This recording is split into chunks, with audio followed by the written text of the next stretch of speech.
Average.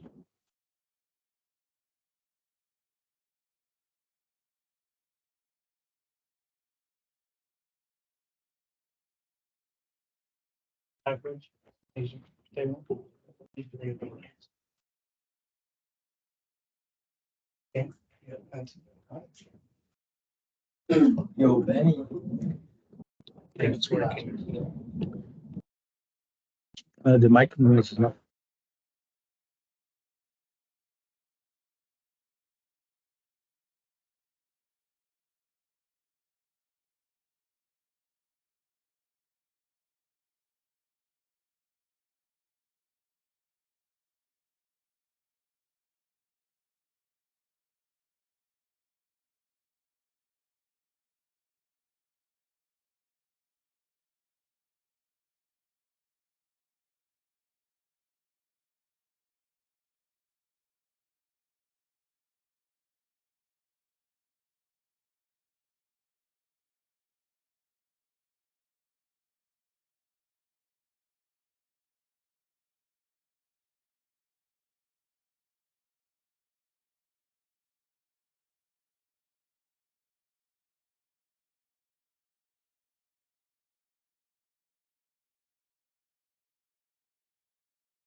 All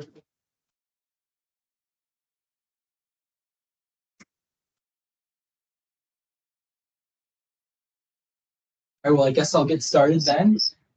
My name is Seth McDonald, John, Ben, and today we're presenting on behalf of JDI. But firstly, we'd like to acknowledge that we respectfully acknowledge that UNB stands on the unsurrendered, unseceded, traditional Wolastoqey land. The lands of Wabanaki people are recognized in a series of peace and friendship treaties to establish an ongoing relationship of peace, friendship, and mutual respect between equal nations. The river that runs by our university is known as the Wolastoq, along which live the Wolastoqs. The people of the beautiful and bountiful river Wolastoq is also called the St. John River.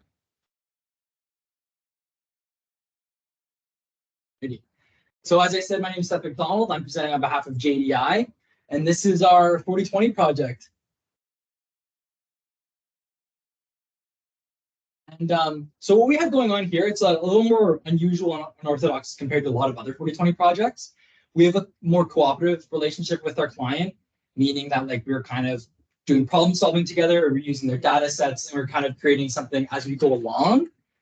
So like any other project, we're going through our data, we're summarizing it, and at the very end, when we run our scenarios, we're going to do a trade-off analysis to see what kind of recommendation we'll get. Our land base is 45,000 hectares in the Deersdale area, which is where we're kind of going around for field camp. We've all been there. Also, kind of something that's more new to us that I just learned recently is that there is public access to this land. It's not gated, and it experiences quite a bit of recreation and quite a bit of use. Naturally, the scale is quite large, and we're trying to create a system that's agile, that can adjust to a change of scale. So maybe we could increase it for a larger land base or shrink it down. And then our budget use was a little different from all other groups because we didn't actually have to do the kind of classic data collection component. So yeah, we're not going to have to much to say about that. So our goal is to create a sustainable wood supply model over a 100-year time horizon on our land base. So we're kind of trying to hit the main pillars for our group, which is wood supply, conservation, carbon, as well as social. So our wood supply objectives, naturally, if we're running a forestry plan, we need to create something that's non-declining to have sustainable yields through our planning horizon and maintain product ratios. We do not want our pulp supply to increase more than 25%, but mostly focusing on stud and saw. Conservation objectives, 10% old forest, late successional retention, as well as adhering to internal and provincial policy, as well as maintaining good standings with SFI and adhering to those standards. Carbon objectives, non-declining carbon stocks over our planning horizon. And then also the social component, that's something we kind of just got going on there. We do not have quantifiable objectives for that just yet, but we're working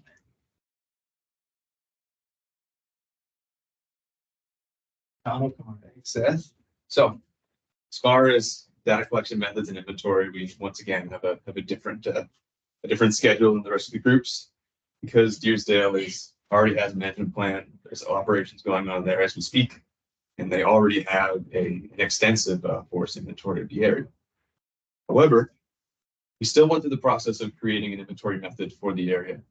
For one, because the client wanted us to prove understanding of how you would gather that data, and on every step of the process to which you would construct an inventory. And for 4020, it's required that we satisfy the academic outcomes of having a method section. So, with the methods, the client had two specifications. The first one wanted that it was going to be scalable because we couldn't necessarily use it for the actual Deersdale area. We had ourselves build a method which could be scaled to a land base of any size, be that 1 million hectares, 10 hectares, 100 hectares. And the other request was that it would be built from the ground up. So that would mean, for one, we would include the ladder flights and photo interpretation from zero all the way to the end. And two, that we would be building an inventory for a land base which hasn't been characterized yet and doesn't have a previous inventory. So no GUNB, no previous timber crews, we would start by nothing. So we developed an inventory. I'll summarize it very quickly. So we planned out ladder flights, what our specifications would be, so that we could get our ALS data set. We built some requirements for photo interpretation by which we could delineate a stand layer and the amount of species that we would need. Because we're building from the ground up, we would need an initial sample of variance by which we can determine some statistics of what the variability in forest structure in the land base would be. Once we get those statistics, we can generate the number of samples that we'll need to generate an inventory within a certain error and certain confidence. So we planned out the methods for our ground surveys, and then we hopped into GIS. We would use Fusion to develop point cloud statistics, and then we would use the random forest model by which to extrapolate those statistics into ground plot metrics and spread it over the actual landscape. And that's the whole method. After we were done constructing the inventory, we proposed it to the client. They looked it over, they had some comments, we added some stuff, we changed some stuff. And when they felt that we were ready and that we deserved to have the data that we would get as we conducted that sample in real life, we were granted a number of deliverables. First of which is an enhanced forest inventory or precision forest inventory, as it's called in JDI. It uses the same methods that we had constructed. It ended up being quite similar to how they would do it. We used LiDAR and then extrapolated ground plot metrics over the whole land base. The plots are 11.28 meters in radius or 0.04 hectares. And it came in the form of a multi-point by which each point is equal to 20 meters by 20 meter grid. And another fun fact about it is that it is over 1 million rows. And Excel maxes out at 1 million. So we had to get creative with our data processing and how we were supposed to summarize that data. The metrics which were extrapolated were network volume by species and total, some height metrics such as Lori's height and top height, and lag preparation. Another deliverable from JDI was this. It's a photo interpreted stand delineation layer as shapefile. That's what it looks like. The flights were flown in leaf on condition, and a contractor was used to delineate these stands, which would have more experience, using photogrammetry for species rather than us doing. It was delineated by the top 5 species as well as their percent. It was expressed to us using the ForEM algorithm, just like DNR, and it totaled over 15,000 stands. And these polygons varied in size extremely. So the data, the origin of this shapefile, the data was collected from 2000 2008. However, this data set is constantly being used and constantly being updated by JDI. So even though the origin of it is 2000 2008, because we're updating the treatments, updating the stand metrics over time, it's actually all from 2020. Very true. So we were given the EFI, we were given the land base, and this is it's summarized. We have the working forest, which is management timber, of course. The conservation forest, which isn't all no touch. It's more that it's managed for different values. We had a roads layer as well and a water layer, which I'll show you. So this was the water and wetlands layer. The wetlands here are there is a wetland map, but this wetland layer is just stands which were classified as wetlands, so it doesn't represent the entire wetland gradient across the environment. Also included were water courses classified into ephemeral and lakes, and we had lakes as well, like lakes, ponds, and standing water. This is the road map and trail. There are many codes for roads, but summarized here would just be primary, secondary, tertiary roads, being main haul roads and first roads. In yellow there is trails, ATV, quad, snowmobile, by which the public can use.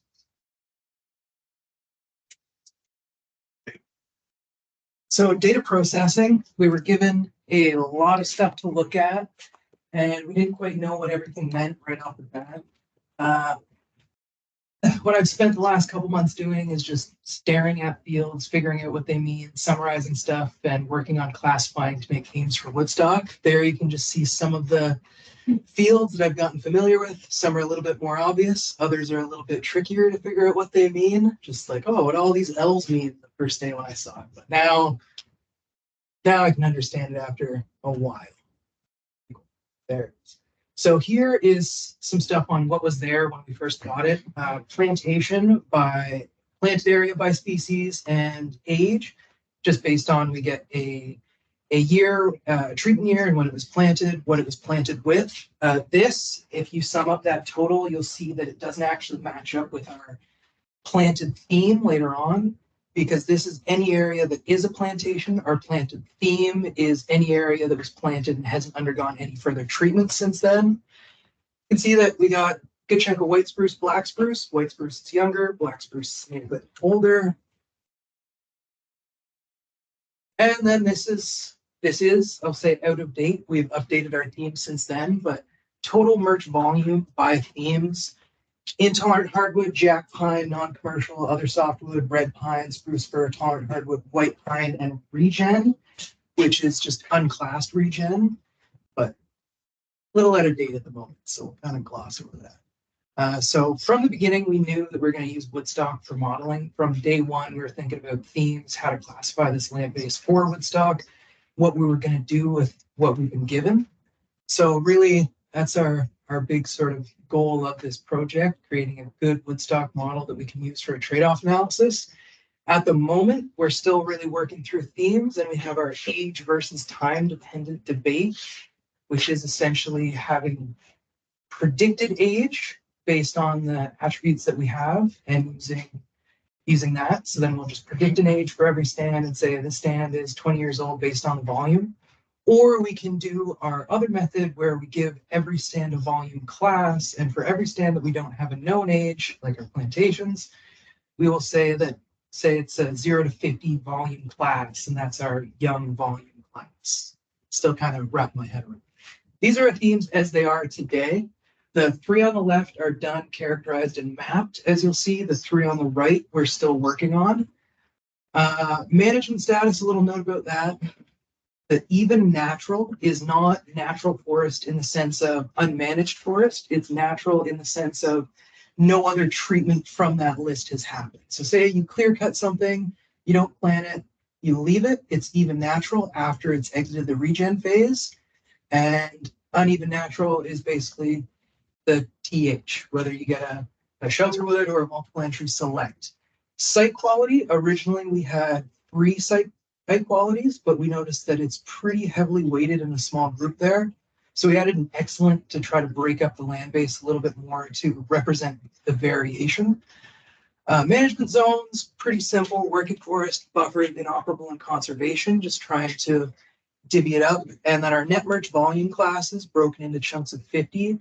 That's what will represent age as a strata if we choose to not predict ages. We're still working on it. So this is our management status map. It's a little busy. It is a huge area, 50,000 nearly. So it's tough to fully see all those individual stands. Some of them are quite tiny, but you'll see the even age natural. We have quite a few chunks of it, but some of these chunks are areas like around there. They're just forests that have been untouched. Others are managed forests that have been clear cut, but no treatment. We are thinking about maybe reworking the even age natural and the uneven age natural a little bit after looking at this, but we'll see how that goes.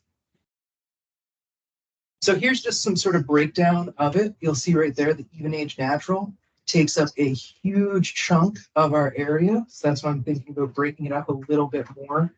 We have to kind of just go through the data a little bit more. Yeah, 6 groups. Okay, species groups as they are at the moment. You'll see we have a lot of tolerant hardwood, a lot of, where's the mixed spruce? The color doesn't quite come up yet, but it's mostly tolerant hardwood, mixed spruce. A note here about the unclassed regen. Just once again, it's not a theme, it's just regen that we haven't classified yet. We're going to classify it either in GIS using a key, or we might classify it in Woodstock pre-period 1, depending. We're kind of seeing about how that's going to go. And yeah, that's the species distribution across our landscape.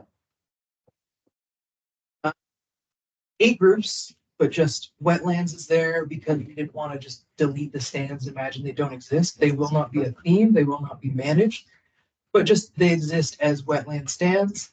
And then the unclassed regen, which we're going to classify as the project moves forwards. And I like the species groups of it, everything. I'll complain about all of these, but species groups, I'm okay with.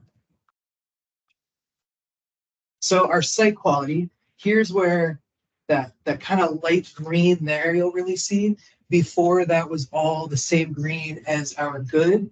And looking at it, it was like, what's the point of having an entire map that's just a good site quality with a couple poors and a couple moderates? So that's why we added our excellent site quality, which is all these values with or these areas with a BGI above 4,000, just to really see what's going on the land base a little bit more. So yeah, broken up, you see like the good site quality is just a majority of our land base. But I think it's breaking up like this is getting a little bit better. I might change the cutoff values just to try to even the numbers out a bit, try to represent things a bit better. So BGI, Biomass Growth Index, based on climate, soil, and topographic values, averaged out, you get the numbers. I think it maxes out on our land base around 4,500. And growth and yield, this is kind of going to be the building block of our model. It's how we're going to project change over time within our strata. There's going to be a yield curve based on every possible combination of the strata. I'm not going to do that math, but you can tell immediately that's going to be a lot of yield curves once we're all said and done. So that's one of the reasons we're thinking about predicting age to reduce the number of yield curves, make things a little bit easier for us. And OSM will be used to develop those yield curves based on data collected by JDI over the years monitoring growth over time in different species. Carbon. So carbon is one of, it's a tricky thing, as we all know, but in this project, our goal with carbon is using CBM or Woodstock to monitor the change in carbon over time, with a focus on just keeping this area carbon neutral, but is a little tricky with just being a section of JDI's land base. So that's why we're focusing on mostly just non-declining carbon over a long period of time, or 100-year horizon. We do know that it's going to change incrementally, but as long as we're staying within a reasonable level, I think that's a good objective for one of our scenarios. So it is an industrial freehold land base. However, it does experience quite a bit of recreational use. And naturally, it is quite large. There's a number of parties interacting with this land base. So obviously, JDI, legitimate business, they have to adhere to the provincial and federal laws. As well, they're also very keen in having sustainable forestry initiative certification that is like critical to the organization. So we have to filter all of our decision making through that lens, as well as Carbon Trust is just use that as a carbon certification that they have with Royal Tissue. That's Carbon Trust certified as a neutral product. So they're one of the consumers of JDI's pulp products. So as well, there's a social and recreational component here. ATV groups use some of the trails. JDI communicates with them, gives them mapping information, let them know like, hey, we're doing operations on this part, avoid it for safety reasons, but you can go here, feel free to have fun and be safe. As well as snowmobile groups, same thing, there's a level of communication there, like do not go here, these roads are plowed, it would not be a good show for your snowmobiles. As well as there's a bit of hunting as well, and they'd say some camps that might be around the area that it might be on the edge of the property, they have to communicate with them as well. And then enjoyers of Ayers Lake in the summertime, taking in some sunshine in Deersdale. Naturally, as well, there's the business and economic component. The Irving family is obviously interested in the success of JDI. JDI Forestry Leadership wants to see that we do a good job and we can create something that has sustainable wood growth. The mills, they need to process the material so they can send it off as products to the market, as well as contractors. If we don't do a good job and we make an unsustainable forestry operation, there's nothing there. We kind of need to make sure we're doing a good job. So contractors and employees have security, there's sustained work, and everyone's enjoying life. As well, there's the Indigenous rights context. So as I said earlier in the presentation, this is unceded territory under the Peace and Friendship Agreement. So with that, industry in general in Canada they're trying to make these policies. They're kind of doing a lot of catching up in recent years. So JDI is no different.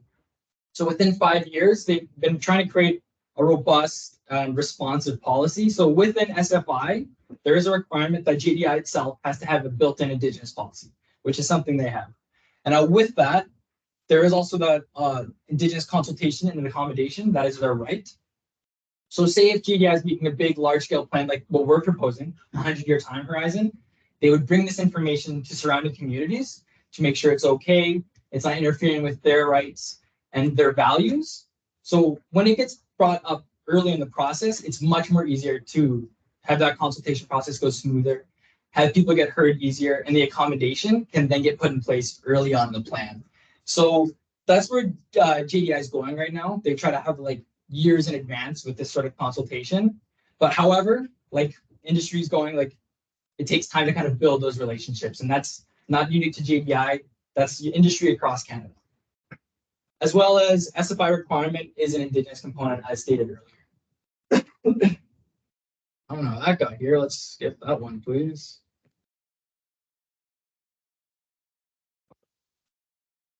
One more?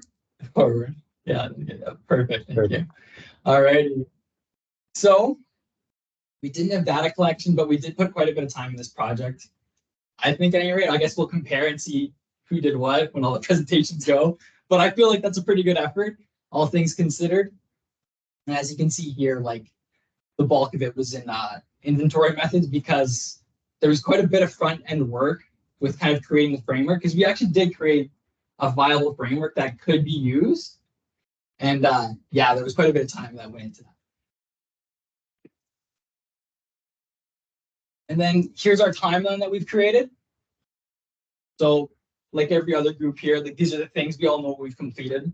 This is what we've done. And then we do meet with our client fairly frequently for feedback and just kind of let them know what we're up to, what we have accomplished, and then kind of what they have to say. And then this is kind of currently what we have on the go. Our carbon component is pretty complex. It's a lot more complex than we thought. We thought we might have a bit more information for everyone today regarding that. However, we're still kind of figuring out quite a few things. And then I hope no one's working on their final report already because I would be like, All right, go to the next one, please. So right in front of us is finalizing our themes, which I think we have it close. And I think Ben's been heading that up, and he's created a pretty good framework, and I'm really proud of him. Growth and yield curves, once that comes together, we can start creating models, potentially maybe even this month, but definitely in early January. And hopefully we have a functional model, I would say like in the January. Oh yeah, he says. And then once that's there, we run our scenarios, choose our prime scenario, and then run some sensitivity analysis, which I'll go into a bit, and then compare trade-offs. So naturally, like I brought up a couple of values there, like wood supply, carbon, and conservation. So now we're tasked with managing all of those values. We have to create the best outcome that can meet all of the values needs, as well as evaluating impacts on our annual allowable cut within our land base. And then since I brought up the social component, provincial law, federal law, and indigenous rights, we have to make sure we create a legitimate plan that also meets all of those parties' needs as well. And then, as I stated earlier, examining some sensitivity tests within our chosen scenario under, say, disturbance type, like whether that be wind throw, fire, pest, or potentially climate-related ones with temperature change and how our system and forest we've kind of been managing would respond to those challenges. So we have a very large database, and it is quite a lot to manage, but I think we've been getting our heads around it. So there's just going to be error associated with that. So that's kind of up to us to kind of pay attention to what's going on, kind of compare the land. We're going to be visiting our land base on Friday as well to kind of give us a better gauge of the land base itself. Systemic errors that we have going on, co-registration, edge effect, as stated earlier, human error. We're all just undergrad students who are trying our best. So I'm sure we might make a couple of mistakes here and there. And then confidence interval currently is not known for our land base and our error associated with that. So we're still working. Any questions? Oh, yes, Alex, forward.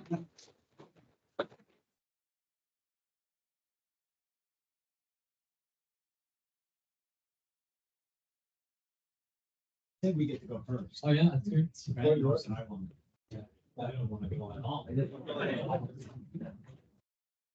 I don't have too many questions, maybe just some comments on it. But you know, and with that last one, I don't think that to that one slide statement about confidence intervals addresses the risk question strong enough. You know, I think you need to think more about risk. You know, thought about it quickly. What list of sort of the kinds of risks that are inherent in what you're doing. It's inventory risk, growth and yield risk. I'm talking about insects or disease or fire or climate change or changing social demands or any of that stuff is risk to what you're trying to do. So just something to think about. And I think that there are abilities to put confidence intervals on inventory data. For example, but again, I don't think it's the only risk, but risk in general is a big thing. The whole community thing. So, you kind of get community map up there too. To show where the things come in context of the communities. Like we're less than an hour out of Fredericton here. So, and you need to firm up this social component. It's kicking through your thing, and I'm not sure why you skipped the slide, but I'm not afraid of it. But you got to think about, well, what do you want to do there? Like, how are you going to measure that? Are you going to measure it?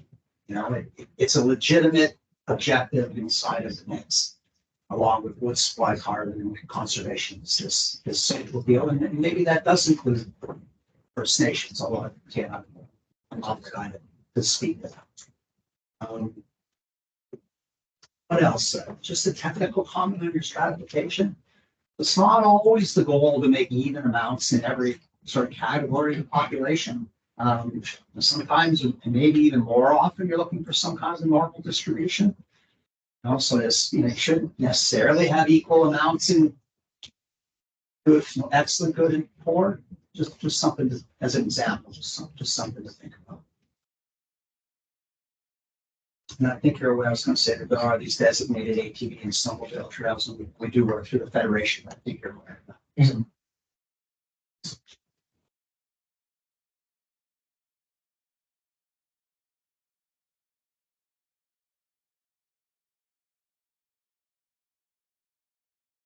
Oh, Professor Forbes. I suspect an advantage and a disadvantage from a 2020 perspective on your project is you're inheriting a fair bit of stuff already defined, made, decided.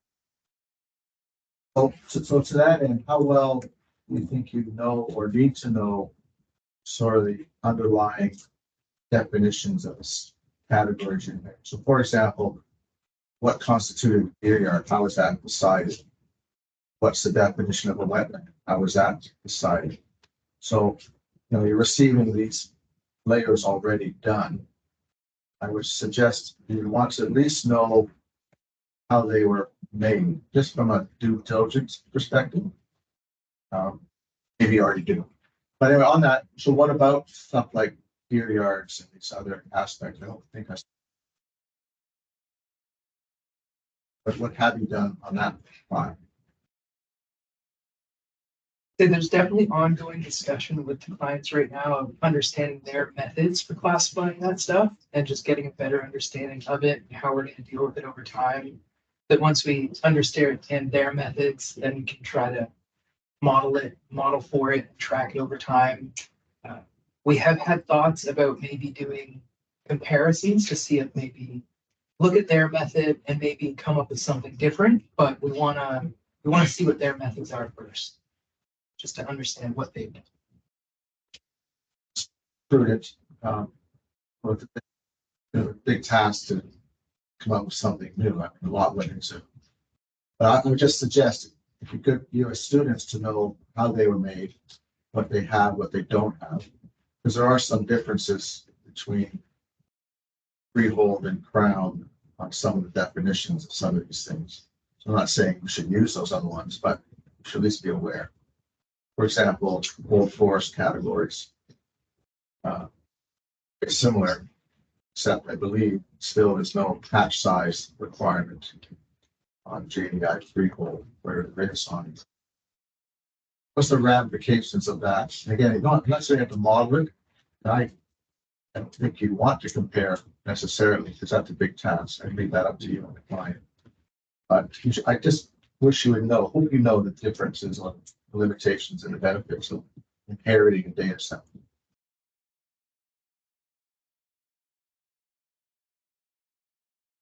Oh, it's so nice to be in reverse position. Well, it sounds like carbon is an important value to your clients. And have you given much thought at how you're going to track that carbon?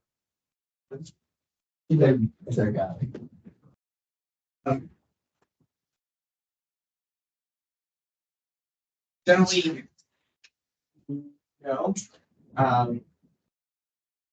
I don't, at this point, I do not.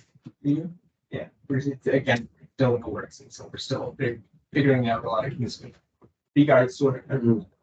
So I don't have. Or I guess there's no system like hard and fast in place, but like Stephen, he's done an awful lot of research and work, and I think he's trying to create something robust. So I think it will take some time. No, and we've discussed it a bit too, so I was just curious to see how far you've come with that. But when you do get to that point of figuring out how you're going to track that carbon over time, if you're going to use a model like Woodstock to do your optimization schedule, somehow you have to translate that into Woodstock. Just one little caveat on that too to think about, but it likely goes beyond this project, is that You'll most likely be tracking the change in carbon using the board inventory itself. But where do you think the biggest carbon tool is? In the entire forest ecosystem. Affected areas. Under your feet. Oh, yeah. Yeah, 2 to 3 times the size. And so, and so and that's, I would say that's an area where if there's a lot less known how that will change over time. And so when somebody claims to be carbon neutral over the long term, maybe you can demonstrate that in the above or over story, but there's still a big question mark in the soil aspect of how that will change. I feel like something I'm kind of been staying away from just due to the complexity of it. Yeah. Challenging task. I'm sorry, so you raise your hand as well in the back. Yeah, do I still have line or? I take it on the question. I just wondering, because you're emotional risk about, for instance, inventory data you're actually using. Do you consider the option of actually doing some data inventory, kind of ground truth some of the data you have?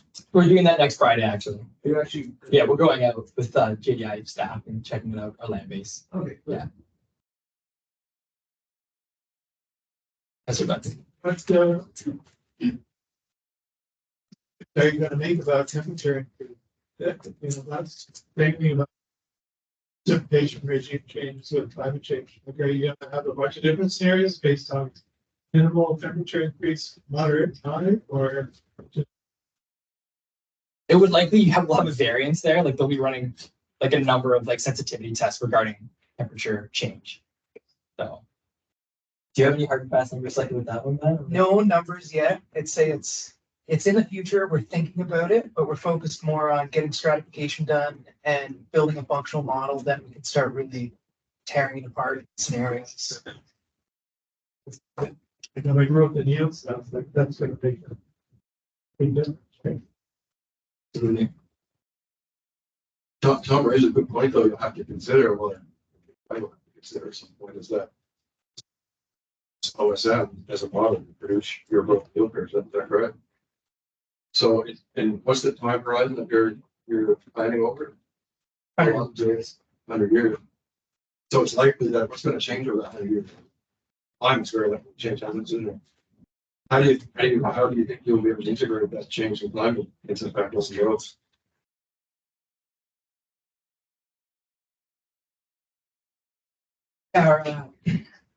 Our growth and yield person isn't here at the moment. He might know a bit more on that, but That's true too. Yeah, it's true. Our guy who knows that stuff unwell.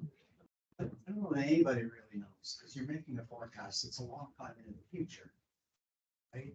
And so, again, for me, it's fundamentally a question of risk. Back to this question, what kinds of scenarios or alternate patterns you might consider and the impact.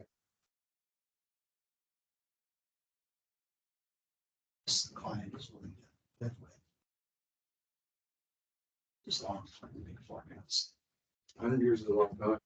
Yeah, no one knows for certain, but there's probably some who know maybe more than others when it comes to making some of these projections. I think it would be good, like, within 30 years, we already may know that we're not gonna meet the low, the low temperature target. So make conservative, we make assumptions that, we're not gonna surpass things, then the rest of your work is kind of useless after 30 years, right? And it's, I imagine that thing is updated all the time regardless, but thinking about presenting 3 different outcomes based on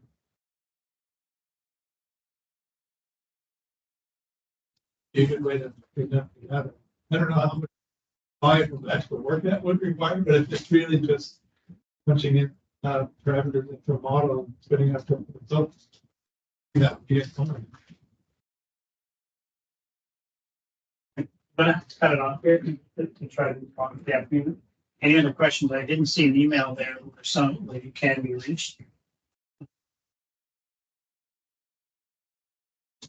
Center president. Same question. Thank you.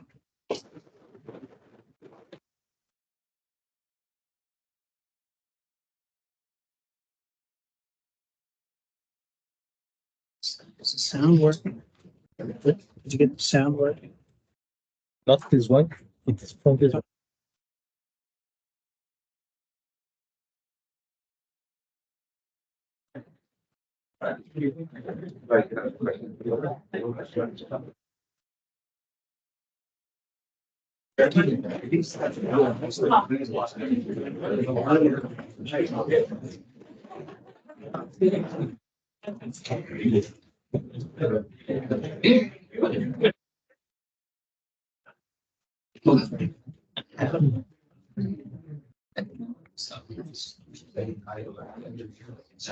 Really?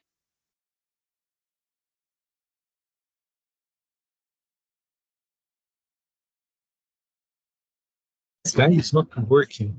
For some reason. Okay. But just press then I press you. Don't worry. If I don't change you, Okay. just tell me. Like, okay.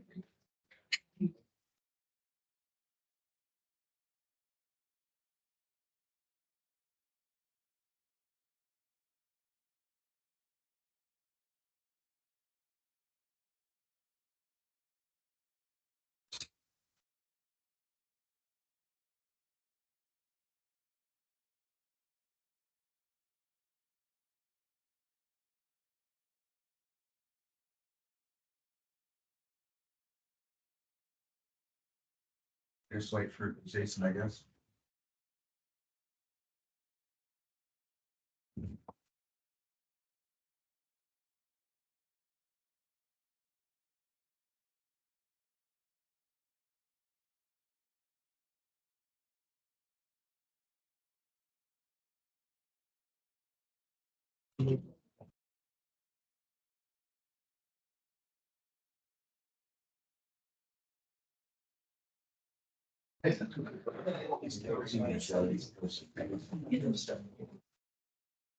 See both.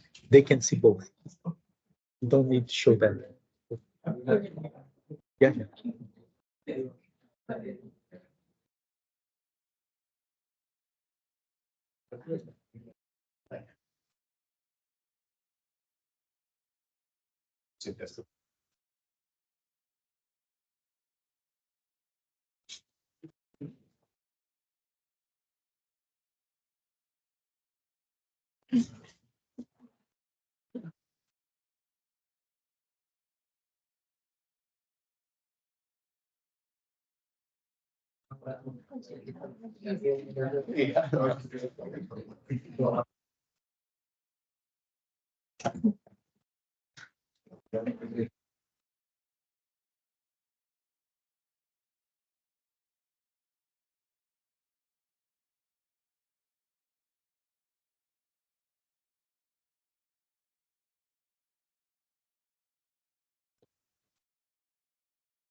I'm not sure what I answer. You better wait.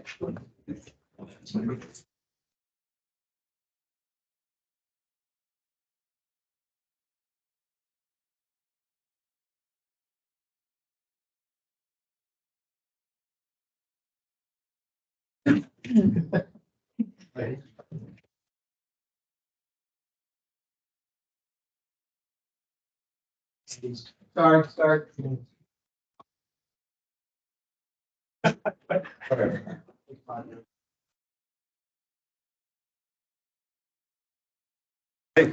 Good afternoon, everybody. I'm Levi Shaw, I'm Grace McLean.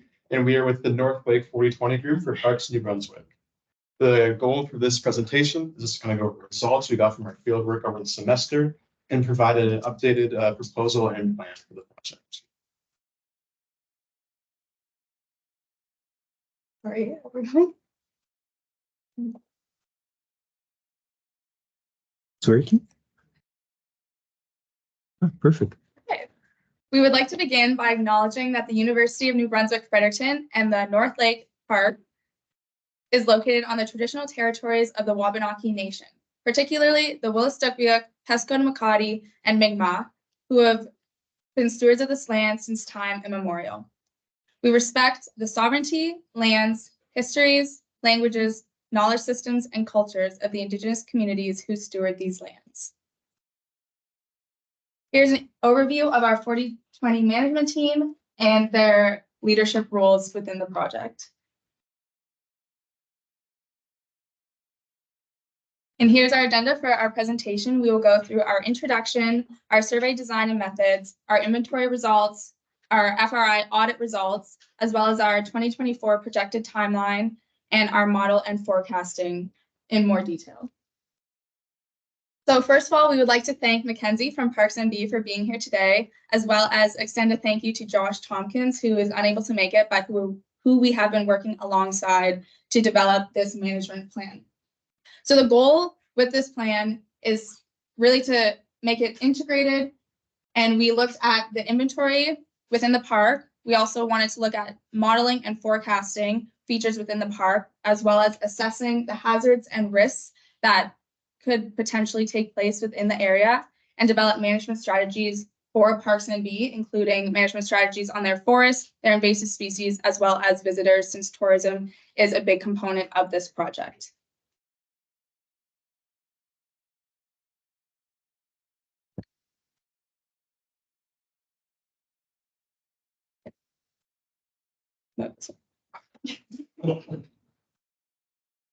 No. Back? Perfect. So this project required us to assess a multitude of integrated forestry and environmental characteristics, such as conducting a forest inventory, wildlife surveys, tree risk assessments, fire and carbon assessments, and invasive species surveys to develop this integrated management plan for Parks NB.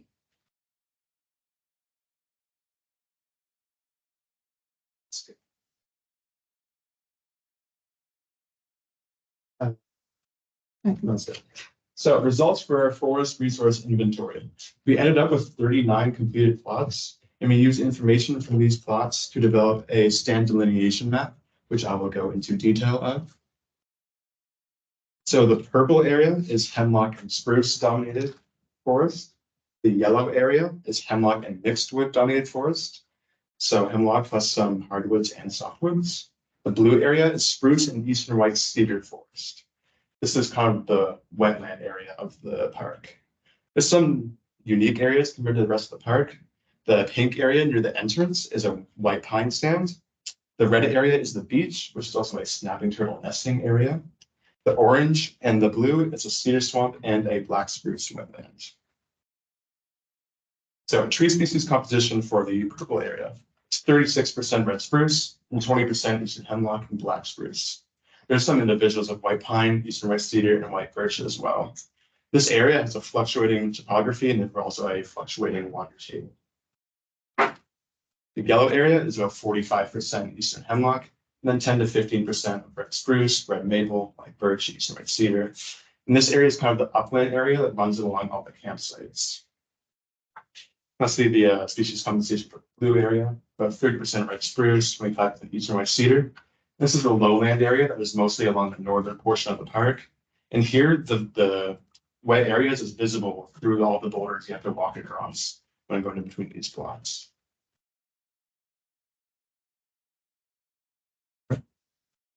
So, diameter distribution for trees all across the park. 65% of them are in the 10 to 35 centimeter diameter class, but most of these are around 25 centimeters in diameter. And most of these 65% are along the campground that runs through the middle and up towards the northwest section of the park. About 30% are in the 30 to 50 centimeter diameter class. And this is kind of more the interior of the forest and behind the campsites. We even have some individuals of 70 to 90 centimeter trees and one massive 170 centimeter tree.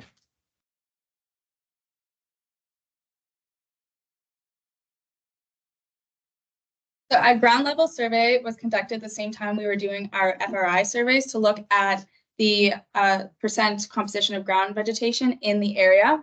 So we wanted to look at this to see if there were any endangered species or species of concern within the park. And from our analysis, we discovered that 57% of the vegetation were non-vascular, predominantly Bassania and Schreber's moss. So while the species composition did not show us any species of interest, it was necessary at the time to see if there would be any endangered species in the park for further developments within the park. But it is not necessary for future modeling that we will be doing. So we did a tree risk assessment of the park. 834 trees were assessed in total. And these are all on campsites or on the road that goes to the beach. The plan for the tree risk assessment is to have a full database for all of the trees that we assessed, which you kind of have right now in an Excel file, as well as have mobile access to information for a cost-effective and simple process of removing risk trees.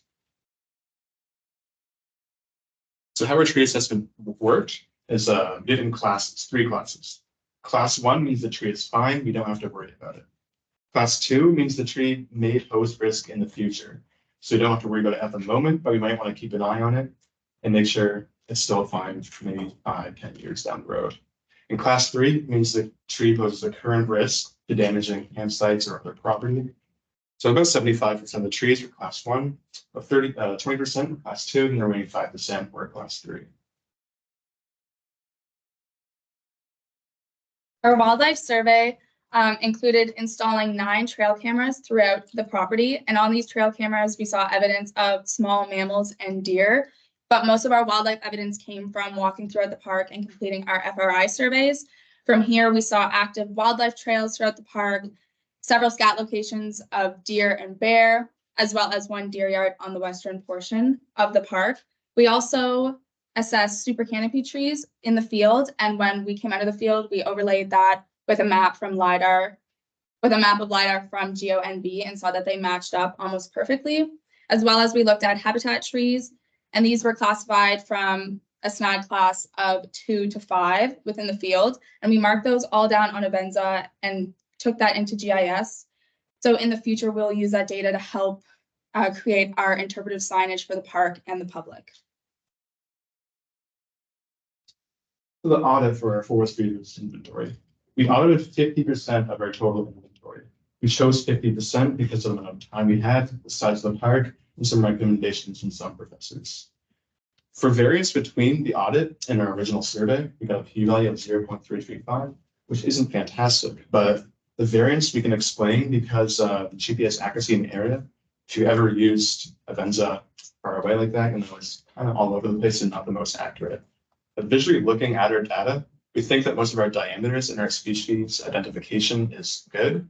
It's sad that our pop centers would have been a little bit off. There's some trees that would have been surveyed or not surveyed between the 2 times we made that out.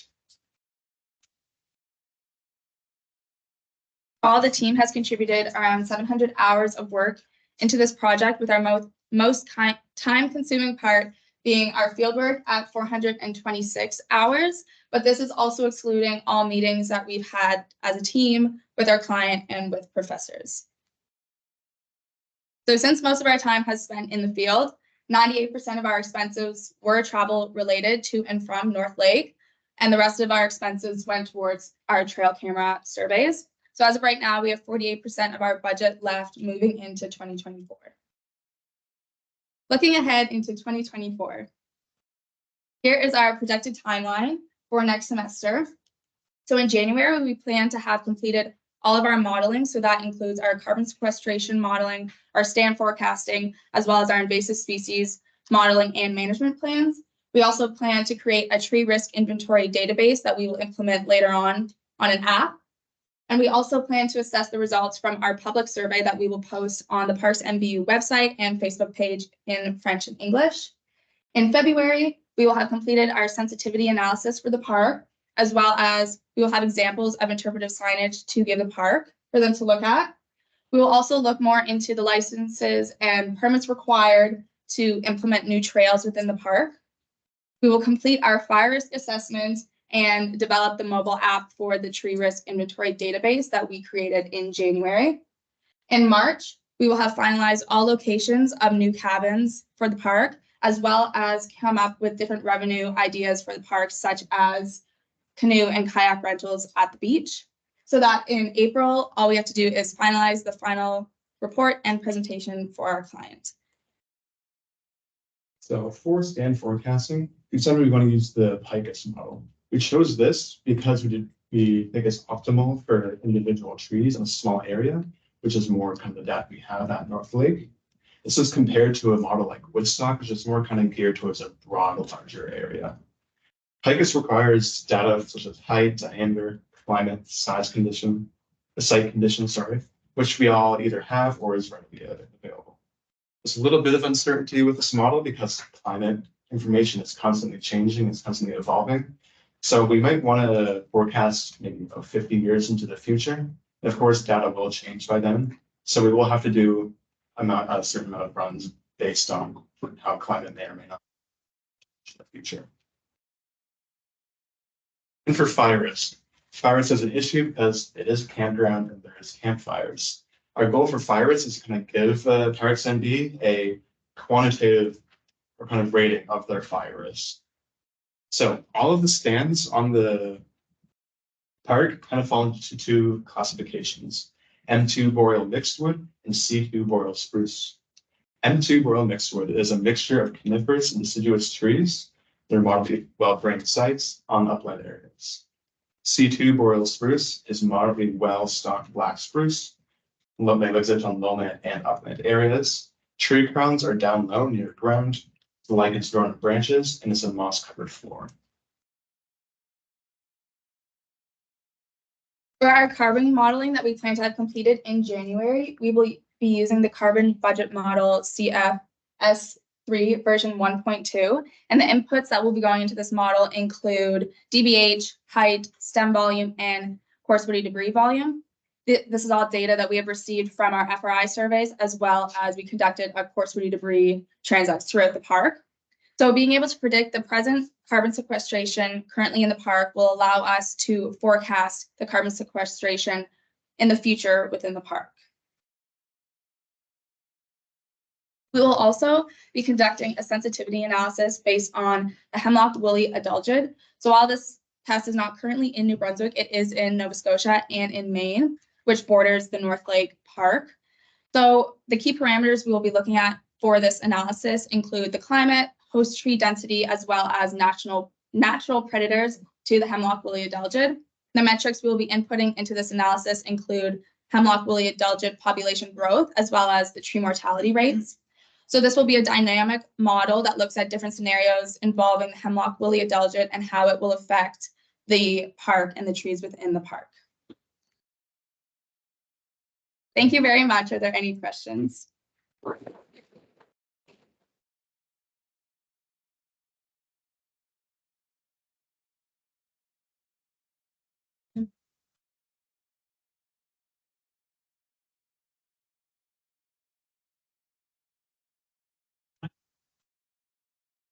No, Josh was not able to join us.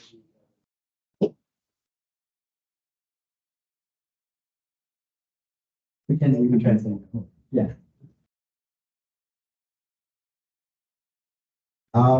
Your comments about endangered species, good for a park to know what they have, expected and have it protected, all that. Especially on a new site that they might be trail development. So to that, I don't think you showed existing trails and how much of a network exists versus how much might be needed now that it's a park. Any thoughts on trails and all of them sensitive sites or listed species locations? Yeah, so we we use Avenza to track all the current roads within the park. And one of our goals were to implement new trails within the park. So we actually went through and walked different locations to track potential trails. We have one potential trail that we'll be proposing that leads to the beach, which is one of the Park NB's requirements, was to get a new trail leading to the beach. But because the topography of the area, there's several boulders close to the beach and kind of spread throughout the park. That area is just, there's no possible way to put in a trail there. So we have walked throughout the park while we were doing our surveys and extra times as well to plan for trail development. But in some areas, we're just unable to due to the topography. some of that, like Dan, but I wonder if an archaeological assessment's needed or been done. First Nations, a lot of First Nation historical archaeological sites along that lake. And that could be a problem if you let a trail right to it and then. Yeah, we have looked into some possibilities and we have looked into the history of the land. We don't have any data right now on it, but we are like looking into that as a possibility. I mean, the portage route is very known. It's another thing. It's also very important, but looking at trail development wise, the areas that we have gone right now do not overlap any possible significant areas like vegetation wise also. I'd like to chat with you later. Sure. You did gather some inventory on other things that you've been asked to keep confidential, time being, correct? Correct. So looking at confirmation on some things. Exactly. So there are other findings, but they've been asked not to present. Great. Just prepare. Yes. We also have a trail developed in a map for it, but we're not 100% sure yet. Just to add to that, we did just meet with NB Parks. They have an archaeological staff that they were already working with on the front of getting the proper assessment done for the property. Great. That's the sort of stuff that's fairly new on the province and a lot of people aren't really thinking about it yet. How big is your limit? It's 31 hectares. Did we tell you that? No, we didn't. Okay. Because like when you look. 10 hectares or 100 hectares or 1,000. It's like the- Yeah. So like a little bit of that. When you jump right into the detail, a little bit more content, I think would be good. So you said you know a little bit about the history of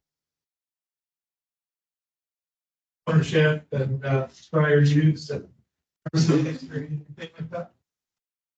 Before parks, it was a camp for underprivileged children, but that kind of fizzled out eventually. It went severely undermanaged for a while before Parks NB kind of took over. And there is one parcel across the lake that has since gone back to Crown land, so we're not managing that anymore. How long that organization on the property and In 15 years. so in terms of your forest that's there, it would have been the origin of it, how it came to be what it is in terms of species composition and everything. Do you have any hints or clues whether it's fire generated or if there was selective harvesting done or here it might have been clear cut? There's never been operations on the property, so it's basically entirely natural. There's no human intervention that we're aware of. Do not get aerial photographs? Because you might be able to see.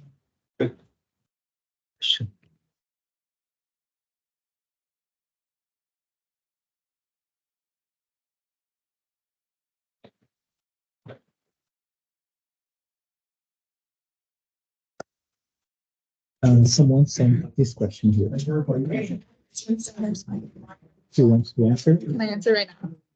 Can you hear me? Yeah. Yeah, okay. Currently, right now, for the cabins, we don't have the style or materials planned out for them as we're still trying to figure out where that they can be located.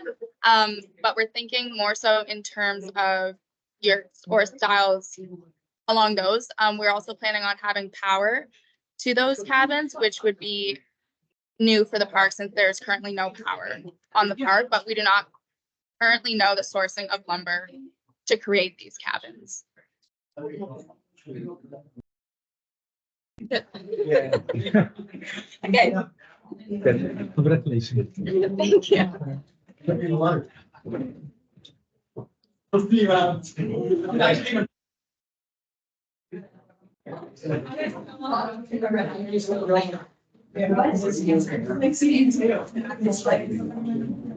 I'm traffic rental, but I know. We can benefit from your truck and the cylinder fluid, so.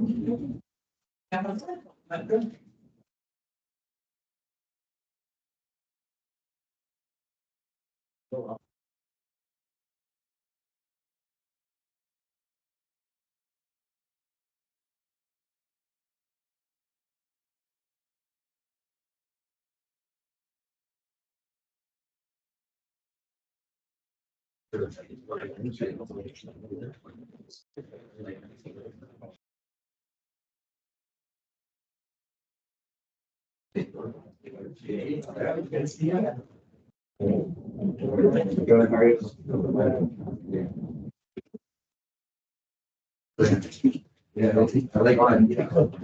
I would say that's still really.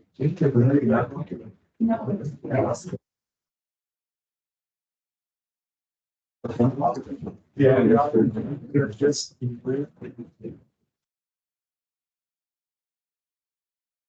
Yeah.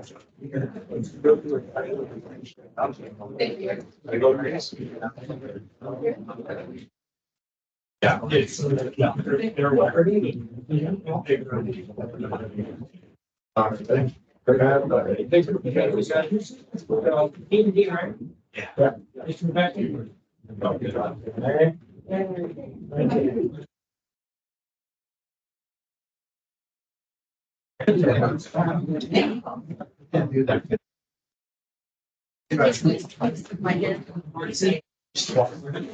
So I had to cover it up. Hey, as a reminder, as you've got through.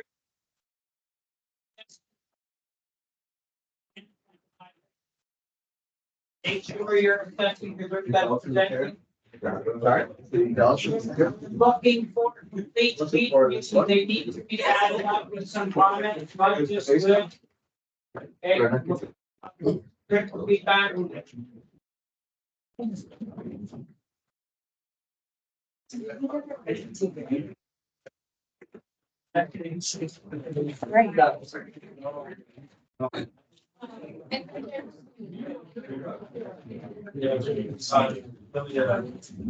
Jason? If you say Yeah, I'll go over there. but if I'll go over there. I was just coming to grab the clicker and whatever. yeah, this guy is not working perfectly, so if you want to press here. Okay, I'll have to stand here though then, right? I'll have to stand here though then, right? Yeah. Do you have their presentation? Yes, there, it's here.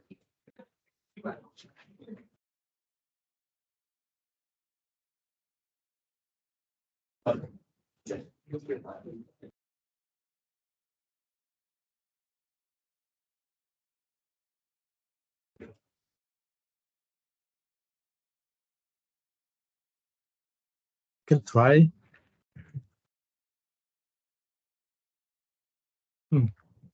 Oh, can I go back? And go back. We're good.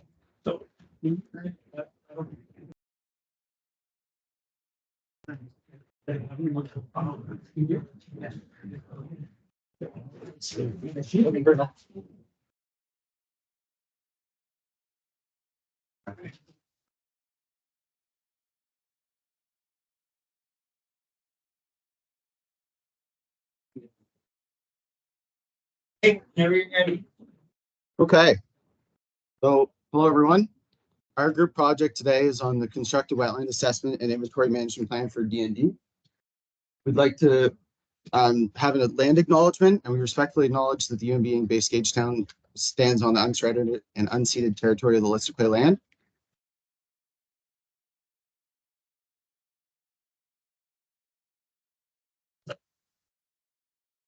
So our client today and throughout this past 2020 is D&D, which is the Department of Natural Defense, which is the 5th division of the Canadian Division of Support or Canadian Division Support Group Range Environment, and we work with Rebecca Whiteway.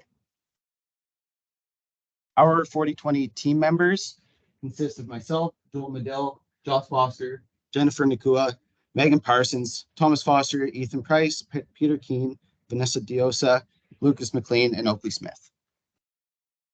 Some of the terminology to be able to understand throughout our project is D&D, which is the Department of Natural Defense, CDSG, which is the Canadian Division Support Group, CDSB, which is Canadian Division Support Base, RTA, Range Training Area, DBH is diameter of breast height. Natural wetland is something that is a wetland that is seasonally or permanently flooded, supporting diverse flora and fauna. A constructed wetland is this, however, man-made. A high impacted area is an area where training exercises happen more frequently.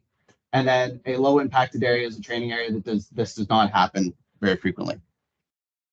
To get into our table of contents, we're first going to speak about our introduction, our goals and objectives, our inventory methods. We're going to get into some maps, the results, our project overview, our proposal, and then conclusion and questions if anyone has any afterwards. So to begin with our introduction, we wanted to develop a constructed constructed wetland management plan, define the goals and objectives and meet the client's requirements, collect and analyze our data, and then provide recommendations based on our data. To go into our goals and objectives, I'll pass it on to Jenny. All right, so the goals and objectives that have been outlined for this project can be separated into 3 different categories: our environmental objectives, our social objectives, and our economic objectives. Objectives. So for our environmental objectives, we had 2, and they were to improve monitoring and management of constructed wetlands. Next. And to do so according to wetland health, canopy cover, and general conditions. For our social goals, we had to ensure the safety of the public, military personnel, civilian workers, and wildlife in the wetlands. And for our economic goal, we had to ensure cost-effective remediation for our wetlands that need reconstruction. The method we used mapping in GIS to map all of Gagetown, creating smaller scale maps that would be closer up, and then a large scale map of roads to navigate. The inflow and outflow at each wetland was measured if the Ariba multimeter was available, and we assessed for pH, conductivity, as well as turbidity. Wildlife was tallied by any observed signs or the animal itself, and the locations were marked in Avenza to get their coordinates. The riparian vegetation was assessed by dominant species, as well as how many plots in total that species was found in. Canopy was assessed by the canopy within the wetland, as well as the canopy of the trees surrounding the wetland. Carbon sequestration was measured in abundance of herbaceous vegetation, woody vegetation, as well as moss. Burns were assessed for whether they were deep enough and whether they would last the tests of time, as well as if they would handle erosion long term. Here are the wetland areas that we assessed, or the areas that we assessed wetlands in. And in the low sections, it includes 48, 50, and 51, and then 18 and 20 are our high impact zones. Over here, we've got the total counts that constructed was 20 with only 9 natural wetlands. And then here's the list of the variety of different kinds of wetlands that we went to, including fen, swamp, marsh, and shallow open waterway. Close up of the low impact maps that we assessed with the wetlands specifically marked. It's the higher impact areas that we assess wetlands. We've got graphs for the riparian vegetation that depicts the different height categories that we found dominant species for. So we measured heights lower than 0.2, between 0.2 and 2, and between 2 and 7, and above 7 meters. And that showed us that the abundance and diversity is higher in the smaller height categories, as well as there is less overall constructed abundance in the higher height categories. Here we've got an assessment of the canopy coverage within the wetland, and this shows that we've got a high abundance of invasive glossy buckthorn present in both the high and low impact areas on the top graph there, And the comparison of construction to natural showed that there's a greater abundance of certain species in the constructed wetlands, but the variety in the natural was more significant for the natural wetlands. And they include certain species like sugar maple and cedar, which are a bit more valuable to its forests. Also inside the wetland, we measured the canopy coverage diameter of trees, and here's an assessment of the percentage of each species and based on the amount of times they were found. Here's a graph depicting the forest edge with the darker shades showing where species was more dominant over a stand, and the lighter shades showing when there's more diversity. And then the percent abundance on the left there is how many plots that abundance was found in for that species. All right, so next we went into assessing water quality. So to assess water quality, we looked at 3 different parameters. We looked at pH, conductivity, and turbidity of the water. So when we looked at the pH of the wetlands we assessed, we had noticed that the natural wetlands had a larger range of pHs in both the high and low impact areas. And to note, in our low impact areas, the the natural wetlands were more acidic than the constructed wetlands. And then we looked at conductivity, and we noticed that in conductivity, the constructed wetlands had more conductivity than the natural wetlands in the high impacted areas. And this was opposite in our low impacted areas.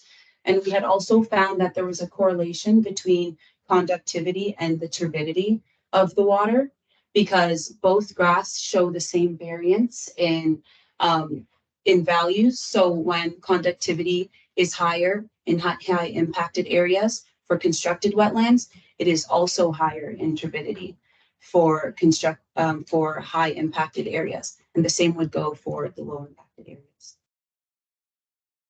So when we were assessing soil conditions, we assessed 2 things. We assessed soil texture and we assessed soil drainage. So in both the high and the low impacted areas, the majority of texture that was found to have sand and clay of some variation within it. But we also wanted to know that in the low impacted areas, that the natural wetlands had more of a variation of textures than the constructed wetlands, which had the opposite effect in the high impacted areas, where the constructed wetland had more variation than the natural wetlands. And going into soil drainage, drainage in the natural and constructed areas were primarily low in both the high and low impacted areas. And this we expected because it is characteristic of wetland soils to have low drainage. But we also wanted to point out that aside from the imperfect drainage in the high impacted areas, the constructed wetlands follow the same trend as the natural wetlands in terms of the amount of times we've seen it in the pits. When we were assessing carbon sequestration potential, we looked at vegetation, and we also looked at organic matter depth within the soil pits that we were assessing. So for vegetation, we found that for herbaceous vegetation, the constructed wetlands in both the high and low impacted areas where they had much more coverage than the natural wetlands.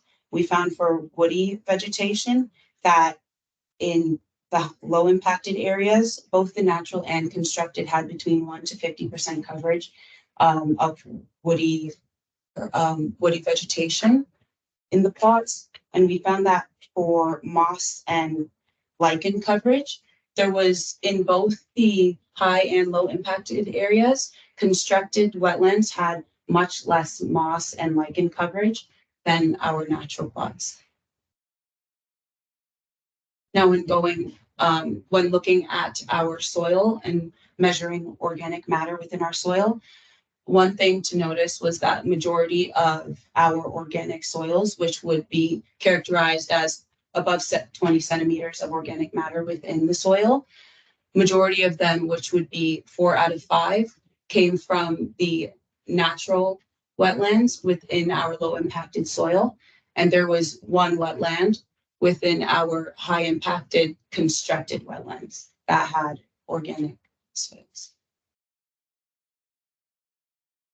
Okay, so I'm just going to briefly talk about our wildlife and what we saw.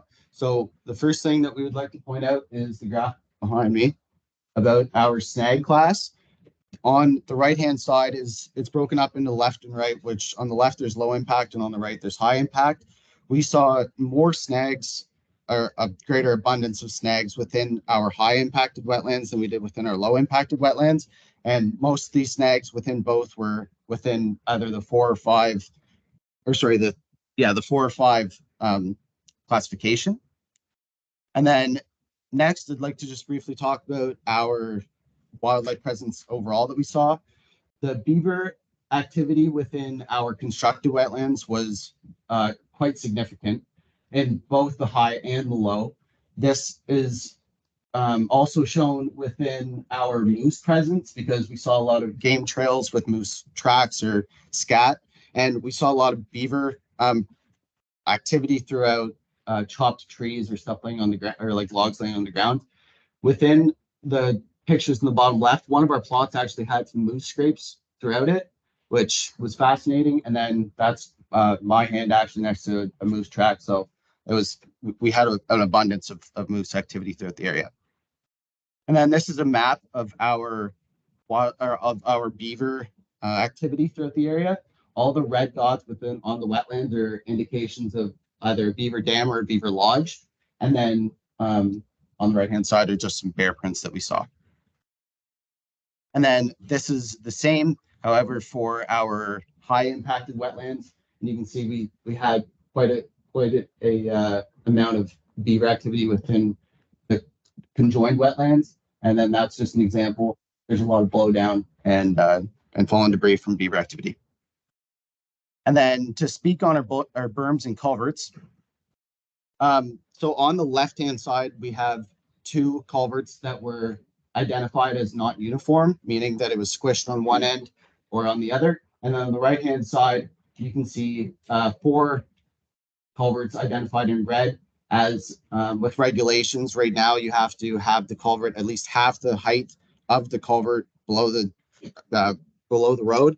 And we had 4 culverts that were not installed deep enough based on that regulation, and then 11 in total. And 37 total berms were assessed, which I will touch on here in a second. So we had, like I said, we had 37 total berms assessed. Most of the berms within that were assessed were in good working condition. However, there were a few just under 5 and at 5 that were between the 51 and 75, the 76 and 100 erosion area. This is based off of how eroded that one side of the berm was. And then to speak on roads, we assessed 23 roads at 100 meters of road per wetland access point, which then works out to 2.3 kilometers of road in total. Each one of the red areas on the table there are based on the parent material and the occurrences, what the percent likelihood of that road is going to be for erosion class. One of the main things to point out for the low impact is the riprap or soil. We had 4 roads that were all priority 2. Anything above priority 2, we would recommend as going back to go and fix. And then same with throughout the high. One of the main things was that rock was actually priority 0, so they were all pretty good roads. However, crushed rock with gravel on top was we saw 2 with priority 4. And then those are just some examples of the roads that we were assessing. And then so throughout this map here, through the low impact, you can see the reconstruction priority based on based on that previous table in our GIS. And then this is the same, however, for high, which all of the culverts are also indicated on the road as correlation to their condition.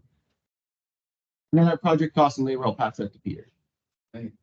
Cost and labor, this project held at $4,500 budget, 4,000 for us, or sorry, 500 for us and 4,000 for travel. So far, we've spent just over 2,300, 2,000, just under 2,000 of that being travel alone. So remaining, we've got just under 2,200.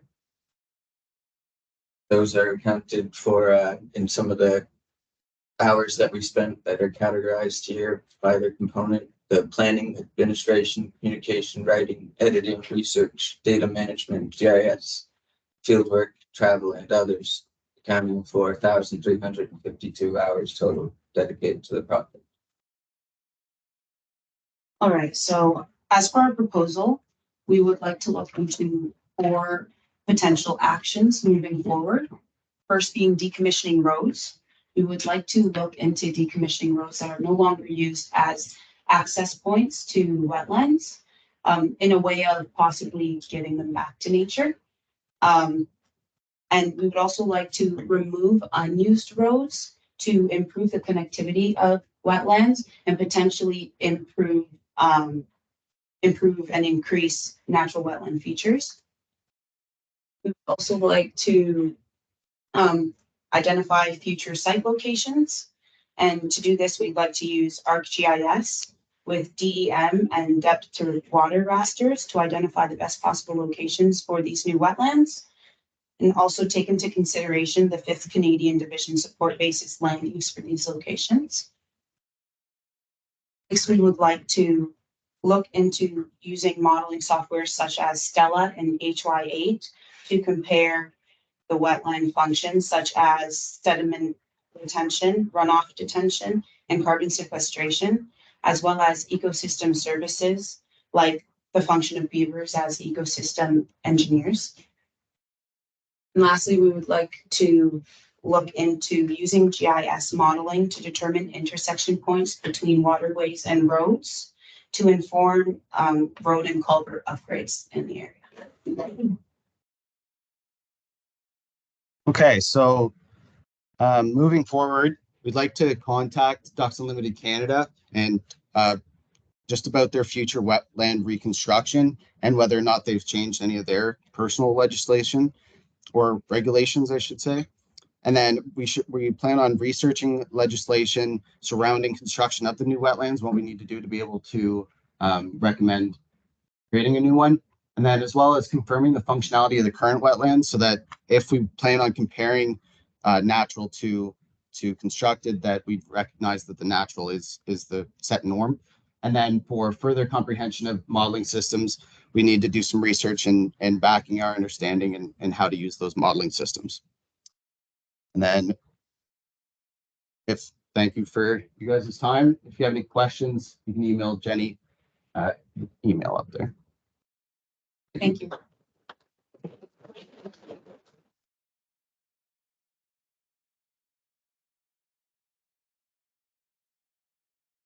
Any questions? John? Yeah. When province, we kind of stumbled upon some patients with possibly sampling the soil on the ground. Because the topsoil that was brought in, they had like compacted. Wondering what you guys find or over time to do that soil sampling. Honestly, throughout most of like some of the berms, it seemed to have quite there was only a few that had riprap or like any kind of rock base, I should say, near the top. So we could get mostly we could get about 40 centimeters below the top of the soil before we hit any rock. So it provided us with enough sampling that we could then do our soil sample test and then see what it comprised of. And some of them we noticed like the berm was actually further back than we anticipated. So where our like the water was low enough so that we didn't actually end up on top of the berm.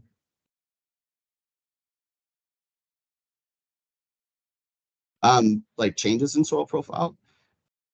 Genuinely, we only ended up seeing we would usually have like 1 to 2 distinct soil lines throughout the berm, but for the most part, it was just organic, like some kind of like decomposed organic matter, and then on top of some fine rock that started to erode. Because it was mostly hydritic soils, a lot of it was a single soil layer going as far down as 60 centimeters. And then beyond the locations themselves, now that you've had a chance to look at your data, are there any other features differentiating or defining the low impacted versus the impacted? So we kind of based it on location when we started off, but now that you look at the data, are there some we consider low impacted versus high in each of the 2 types of areas? I think looking forward, definitely trying to relate road usage to some kind of lower high impaction. And the reason why is because, I mean, if the road is in worse shape, then that would somewhat indicate that there is a more prevalent issue of humans within the area. So I would say that we would probably relate it to that.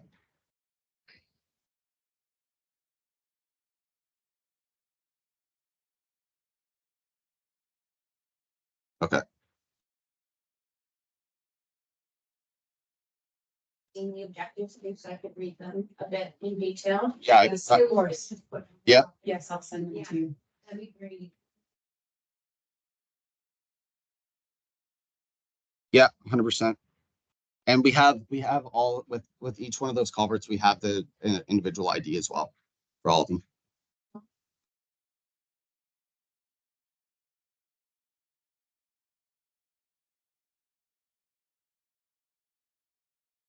What our overarching problem is for the whole thing. I mean, I would say that our overarching problem is recognizing whether or not the wetlands were constructed in a way that would promote and facilitate the growth of some new ecosystem.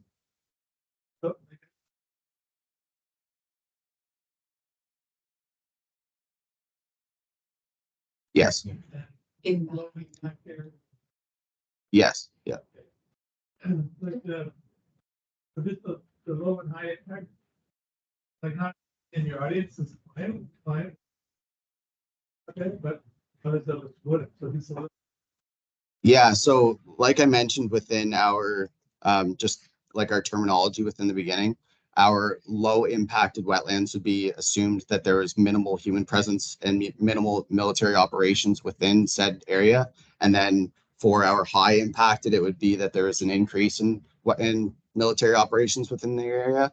So being able to compare and contrast those two would try to like express what the military presence within the area does to the environment.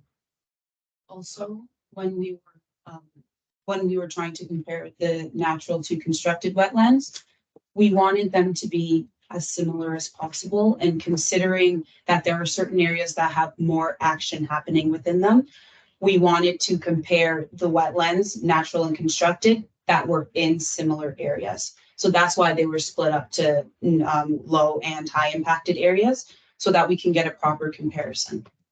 Good. When that Yeah. I was just wondering if you guys had any consideration to sediment deposition along roadways, and if like the vicinity from road to constructed wetland was at all considered, or? Yeah, we actually did each one of our road assessments was we did on a Benza, we tracked how far it is to the closest water access point for the road or for the wetland assessed.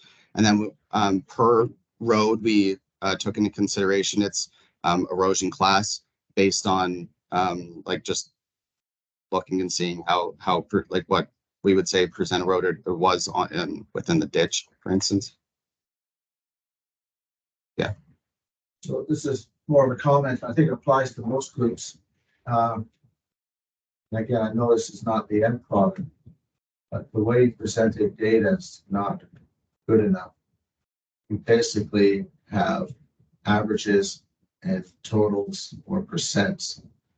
And in a design, it's meant to compare high versus low or constructed versus natural. You're just trying to hint that there might be differences. So are you planning on doing some actual statistics? Good. We were just presenting our results in this. You should probably state that this is preliminary descriptive statistics, and we will actually be doing tests of significance. Maybe name those types of tests. Okay.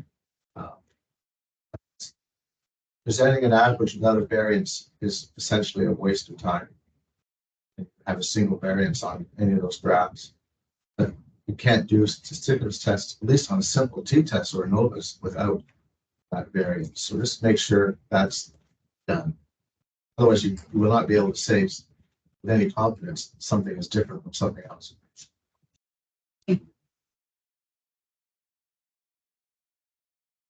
Idea here is you're comparing constructed to natural. And in a perfect world, the constructed after 30 years are very similar, right? That's really what you're looking for. Fair. And then you've got these other variables, high impact and potentially low impact, which you know, it's your client that they're not real sure if they're high impact. So now you've got a little bit more to think about assessments. Fair? Yes. Okay. Fair. Any other questions? Great, thank you.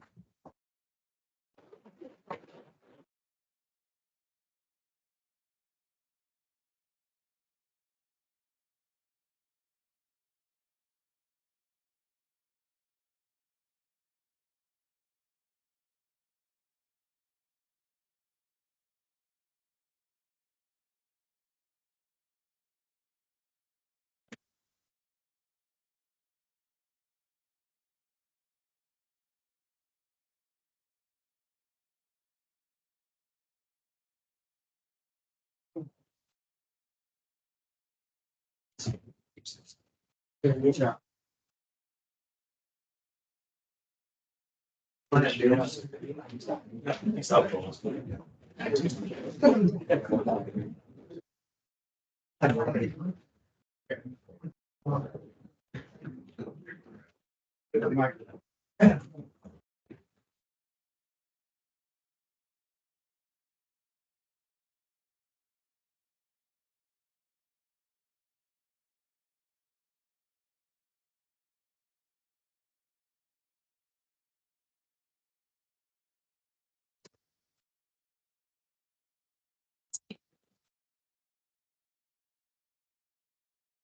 To pass from one to another, just come here and left and right. That's right. Even top and down. Up and down, okay.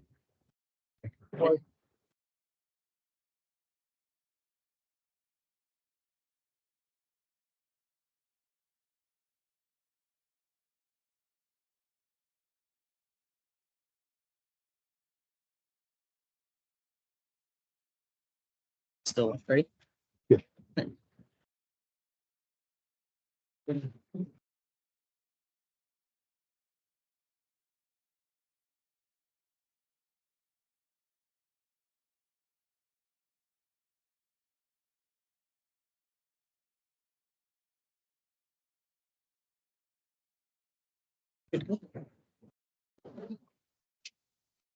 Hello, everyone. I'm Ben Turnbull. This is Quinn Fitzpatrick. We'll be your presenters today, representing Andrew Austin, a private woodlot owner with property up by Davidson's Lake, who's also partnered with the YC Marketing Board and DNR. And this is our management project summary. Firstly, we'd like to do a land acknowledgement, and we respectfully acknowledge that the UMB stands on an unsurrendered and unceded traditional Wolastoqey land. The lands of the Wabanaki people are recognized in a series of peace and friendship treaties to establish an ongoing relationship of peace, friendships, and mutual respect between equal nations. The river that runs by our university is known as Wolastoq. Along with the Wolastoqey, the people of the beautiful and bountiful river. Wolastoq is also called the St. John River. We'd also like you to meet our team. So these are the people that collected data and put all the hours into the data and information you'll receive today with Cash, Bill, Shane, Cameron, Reese, Jesse, Quinn, myself, Katie, and Lauren. For the overview for our project, we will be going into our goals and objective, our inventory design, our data summary on the forest level and the stand level, as well as wetland data, wildlife data, and what's the next steps in our project and what we will be doing in the coming months. For our goals and objectives, we want to focus on three main factors to maximize economic value of the property, the social values of the forest, and environmental conditions of the property. And targets are set to complete the objectives for these goals, and they'll be found within the representative slides throughout the presentation. So the area that we're working with here is Andrew's property, as you can see in the boundary line outlined in red, as well as our plot data that we've done, which we collected data at, which is around 180, which this is 181 hectares, and we had around 180 plots using a variable radius of 2 BAF for inventory data, and for representative trees, we use a 4 BAF, as well as collecting ground cover, all the species on ground, as well as a regeneration. For our goal for years to delineate the boundaries with flags for every 15 meters for the property line. Some more advanced maps for the area are canopy height, showing some elevation, as well as our hill shapes, seeing some low and high laying areas for flooding. For data summary, these are summaries of all the data we've collected for future modeling purposes, for growth and yield, and other guidelines which we'll require further on. And we have our species composition, height, diameter, volume, density, as well. We have a stand breakdown to figure out what goes into those summaries, as well as the area covered through our project. Firstly, is our species composition by density, and we can see that it's severely composed of balsam fir, with almost 50% of our forest being that, as well as 27% being black spruce, causing us to say it is severely softwood in this forest, with key patches of hardwood species found throughout the property. For diameter distribution, we have broken it down per stand, as you can see on the, I guess your guys' left, as well as our inventory data, just the DBH class that we have found. As you can see, relatively average stand within 10 to 20, as well as we can see that we had mainly our species or stems be fallen between 10 and 26 class, but we did see a spike in 32 centimeters, as well as a little bump in 56, causing us to believe that, well, we know it was thinned 40-ish years ago, and we believe some trees were left behind, but obviously the majority of it is new growth that we've seen. For height, we used our representative trees. We took the height of every second tree within our plot that fell within the 4 BIF, and we divided that into hardwood and softwood to get height regression equations for those, which we then forecasted onto our inventory data to get this height. And then we multiplied by density to get a good representation of what's in our forest. And here you can see it's average between 12 to 14, relatively equal, which we believe is the same age class.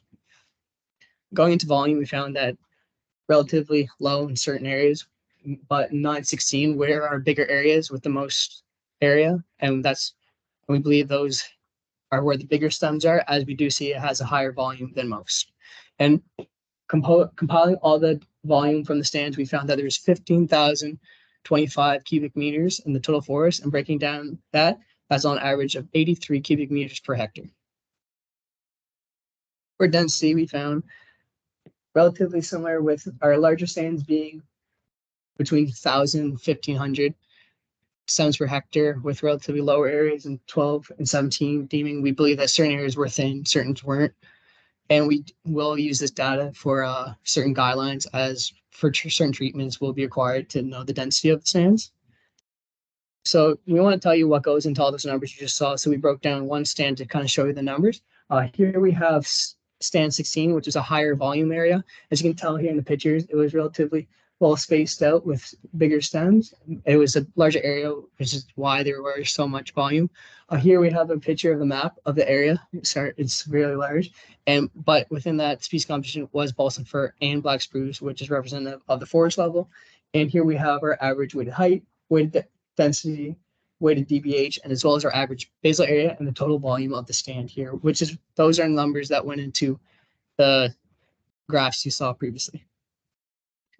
After all this, we then had the data and we were able to delineate the stand, which is the map you see here, broken into multiple stand types, and which is our total area of 181 hectares. Of that, 27 hectares, or around 15% of the area, was deemed forested wetland, as well as 48 hectares was non-forested wetland, or 22%, which left us with 114 hectares, or around 63% of operable area. Going into more detail for the wetland, we first started by receiving a predicted wetland map from Jay Ogilvie, a member of the faculty of the university, to see where the predicted areas are, which we then went and walked and produced our own delineated wetland map, which you see here on the right. And we saw that there were some inaccuracies. As you can tell, on the bottom, the Pocoyoke stream flows through our property. The main area here is a beaver dam, which is now flowing into property. And that's where we saw the most difference, as we believe it's still going into his property. Or it borders the Davison Lake here in the north section, which we see more water going into as well. So those are our three main wetland areas. Here we have a video that we took of a drone footage. That's actually the beaver dam on the neighbor's property, which is also going into Andrew's property here, which you can see coming flowing in down here. It's a fairly large area of water. Then here in a little bit, we will see the composition of our sand. We can see it's mainly softwood with those hardwood patches. The different height you can see, that's the neighbor's property, and you can tell that's Andrew's property, so that's why we deem it was thinned previously and harvested. And you can tell also some wet areas there. Some more emphasis on the wetland pictures we see here are, we has lots held up in bogs, alder swamps, fens, such as like that. So we will have to then develop into buffers. And we just wanted to highlight some key larger areas which we found throughout the stand using our drone. Recently, Andrew has requested a compensation rate as he has to put a road in, which will impact 0.18 hectares. Since it is a 2-to-1 compensation rate, we will have to compensate 0.36 hectares. And doing so, we use GeoMB data. So we looked at the GeoMB wetland map here at the bottom compared to our wetland map to see if there's any differences, which we can then we can compensate using here is like the boxes in there, but in the top and the bottom right corner of our wetland map, there's a small wetland section we deem has different, may not have forested properties, but it could have wildlife or other important attributes to it, which we can deem compensate, use a buffer around it. And this does require certified wetland delineator, which we have been in contact with to kind of assess if we can use it as compensation. But there are other key areas throughout the GeoMB versus the wetland map which are able to be used as compensation. For wildlife, we use our species composition regeneration data used to assess the habitat potential, looking at different species makeup, if there's any mixed woods areas, as well as ground cover and regeneration data. We also took canopy cover photos at each plot center, just a picture of the overstory, which we'll then use later on for assessment as well as the canopy height model. We took snag information as well as observational data, just seeing if there's any habitat potential areas which we observed. And our main goal for here is to maintain patch sizes to meet moose and white-tailed deer habitat requirements, as Andrew is interested in managing for bigger game species, but as well as some bird species. Here's the snag data. We hope to retain 8 snags, or 20 trees such as eastern white cedar, red spruce, red maple for potential wildlife habitat, as well as a goal of retaining 50% of coarsewood debris volume when harvesting to maintain habitat and as well as soil nutrients. For snags here, we have snags per hectare, which we've seen certain stands have a higher mortality, and we assume those were in wetter areas or heavy competition areas.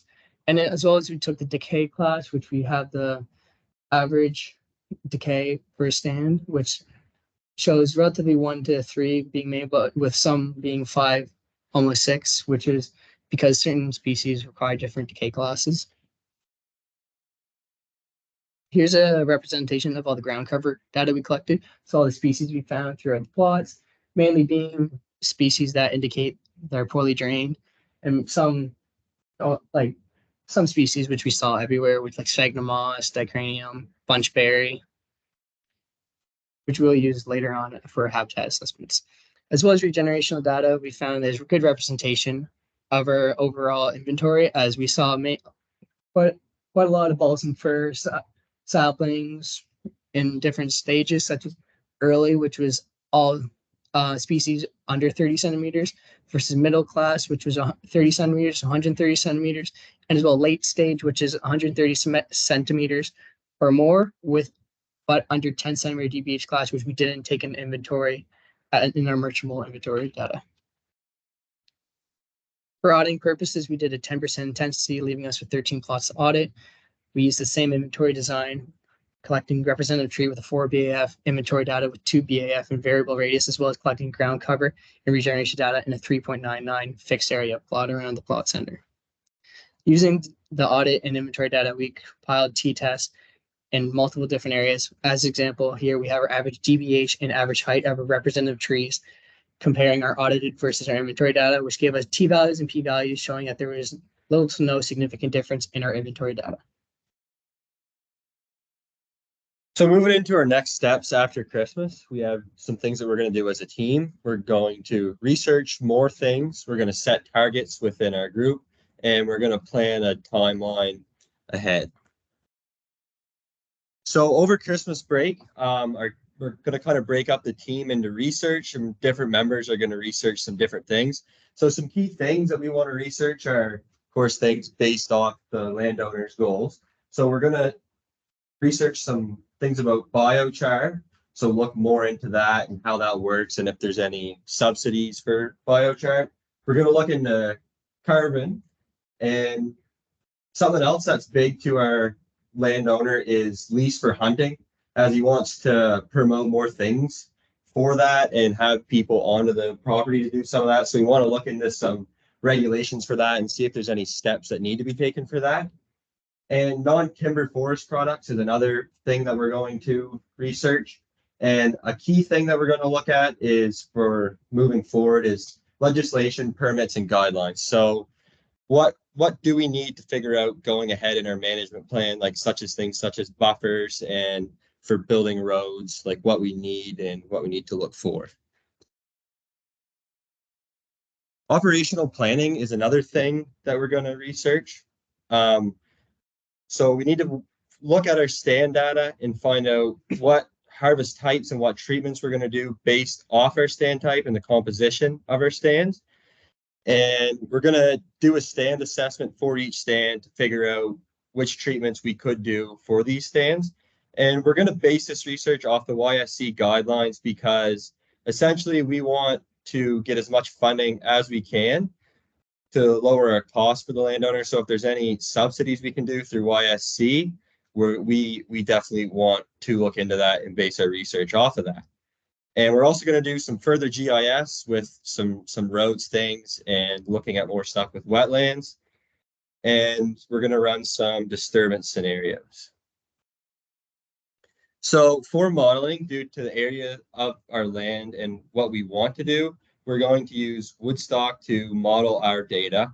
And we want to model we're going to base it up by section. So we want to model the volume over time, the growth and yield of the woodlot over time, and the species composition change over time. And some other things that we're going to look at in the model is we want to look at like some disturbance scenarios as well, but I'll get into that later in the presentation. So for current roads on the woodlot, there's not a lot of infrastructure for roads. And a lot of that was due to the highway getting put in. Like before, there is some connectivity you can see from, like, not necessarily on this property, but through other landowners. The woods lot was, you could get the parks on it, but now it's hard. In yellow, you can see roads that were on the property they're not in great shape, but they are there. You can access them by ATV and such. This is an example of a road on the property. So those roads we assess based off vegetation classes, and we're going to propose things that can be done to the roads, such as brushing, opening them up, maybe do some upgrading to those roads. And in red are roads that we propose that could be built, or areas where they could possibly have roads based off the goals and objectives of the landowner. So for funding and funding programs, like I said, we're going to go off the silviculture guidelines from the YSC Marketing Board and explore what we can do in different fundings, such as like PCT and commercial thinning on the woodlot for some of these stands. And we realize that some stands in areas in the woodlot will meet these guidelines and other areas won't. So we have to really look into what stands will meet it and what stands won't meet it, because we need to get as much funding as possible. For wildlife in the future after Christmas, we're gonna like focus on species that our woodlot owner wants us to focus on, and we're gonna look at what habitat we need for these species. And a lot of that research will go into patches that we could have, or like have Ben had said, wetland compensation, what that will look like for our wildlife. And like Ben also said, at each plot, we took a picture of the canopy. So we want to look at that data and see what different areas on the woodlot are best suited for which types of wildlife. And when we do harvest treatments, what effects will that have on wildlife also? For our scenarios and sensitivity analysis, we want to look at what impacts could happen to the woodlot and have a plan in place if something happens. A big risk right now on the woodlot, previously it has happened, is flooding. You can see a lot of damage from previous flooding. Beavers have done a lot of damage. As wetlands, beavers, when they create the dam, it floods, and we see a lot of that damage that has happened on the woodlot. Another key thing to think about is like pest infestation. If something were to happen, a lot of the woodlot is locked up in one species. Which is balsam fir. So if there is ever something that could happen to affect the fir, we need to have a plan in place of what to do when that happens.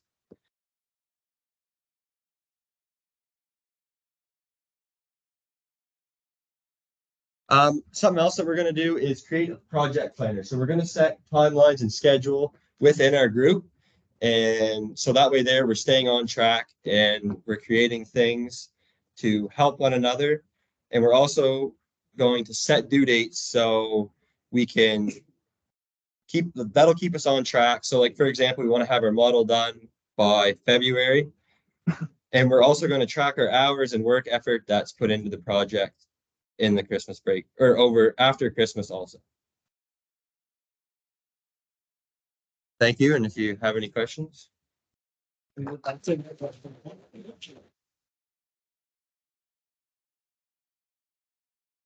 Have our team show up. Okay. Is on this one for team chat? So Is it a different window? I don't know. How do we get to team chat here? That one. All right. So check. Yeah. That was great. All right. No questions from Andrew right now. Is there any questions here in the room? And Justin? Any questions? Thank you.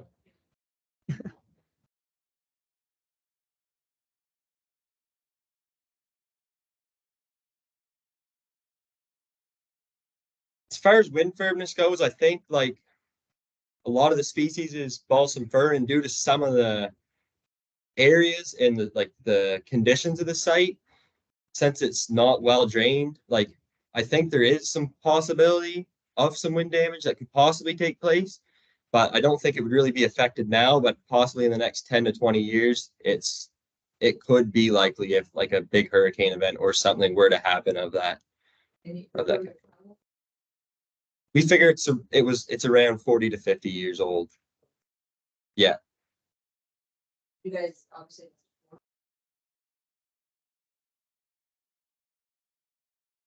There's signs of rot in some of our trees, but I would say the majority of them are still soundwood, but they're on their way out, like you were saying, they're mature. And there's also areas that are at higher risk of blowdown than others. There's some open areas throughout there and a lot of open wetland areas, so could be risky there, but for the most part, they're sound. So for the most part, we did do a what the Ontarians call an AGS UGS health assessment on these trees, mostly in the Big Bath representative tree method that we have.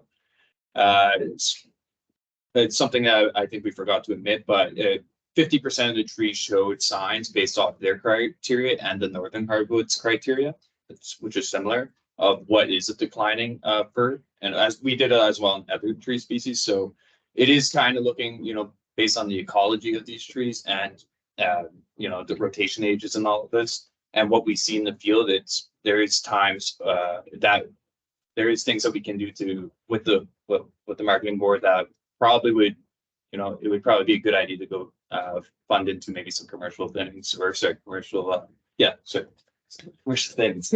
My bad. Good thing that was good bringing up because we are looking at like next year with the marketing boards, there's extra funding coming in for sustainability fund. We're also looking at trying to find ideas to treat fir stands that are either mature or how can we, as opposed to clear cutting. A lot of our fir that's in this stage right now is being harvested and clear cut, and not all of us want that. So I could put it to you guys if we can come up with some neat ideas or some unique ideas for managing this fir to try to get maybe some wind fire rates. Hardwoods are obviously there's fire.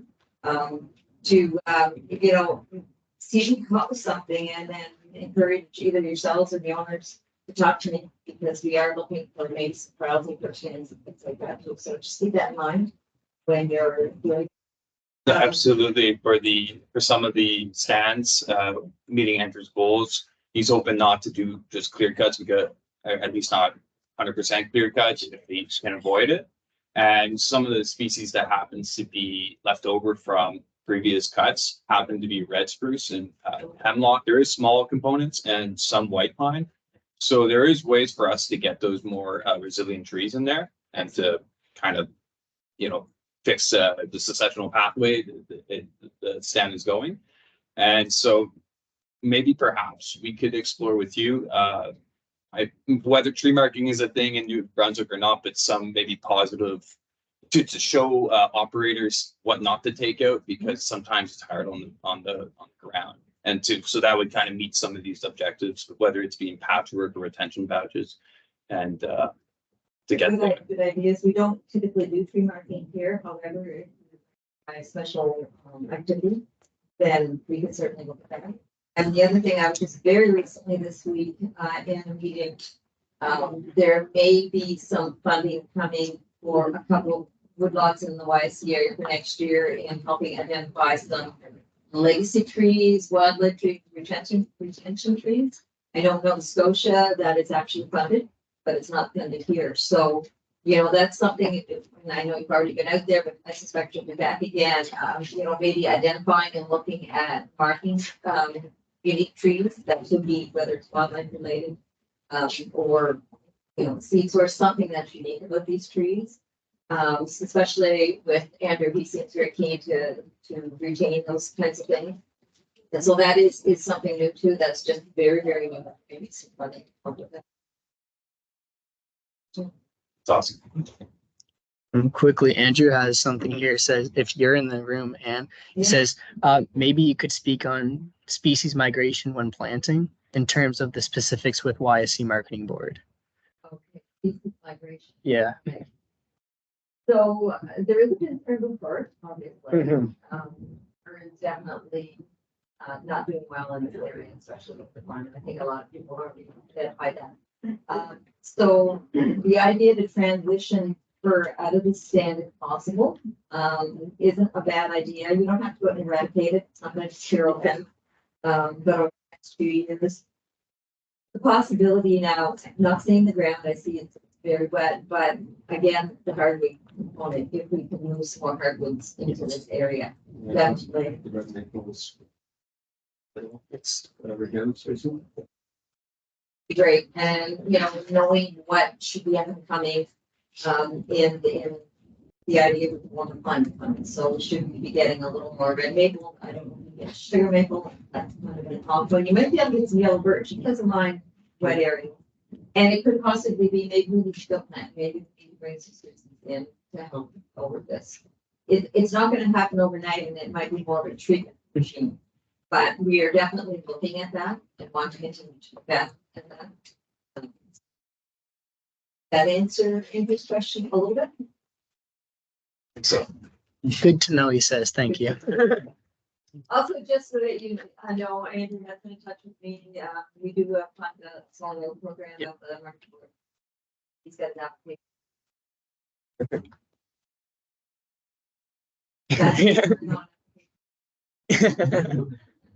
All right. Any other questions? Great. Say how happy I was to hear the word Ben. Yeah. First time in third. Yeah. More than one Yeah. We have a lineup there. Pack size requirements for moose and deer. On them, and I'm not sure what that means. So what is your thoughts there? You just want to maintain habitat for moose and deer? Yeah. Or is it an actual patch size function you're thinking of? We're thinking of following the patch size requirements set up by the government of Nova Scotia. Okay, so that relates mainly to thermal cover stuff, which is a good idea. But of course, thermal cover is ties in with all this false and bird. Future, but that's a conflict area.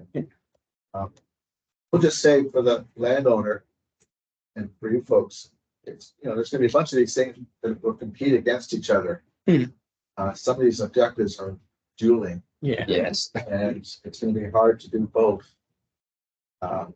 Great that there's an attempt, but I can see difficulty. So for you, you might want to give the landowner, you know, weighted scenarios, you know, if you're gonna weight more of this value, suggest X. If however you want to go this, it's gonna be really hard to treat it as if it's no contest.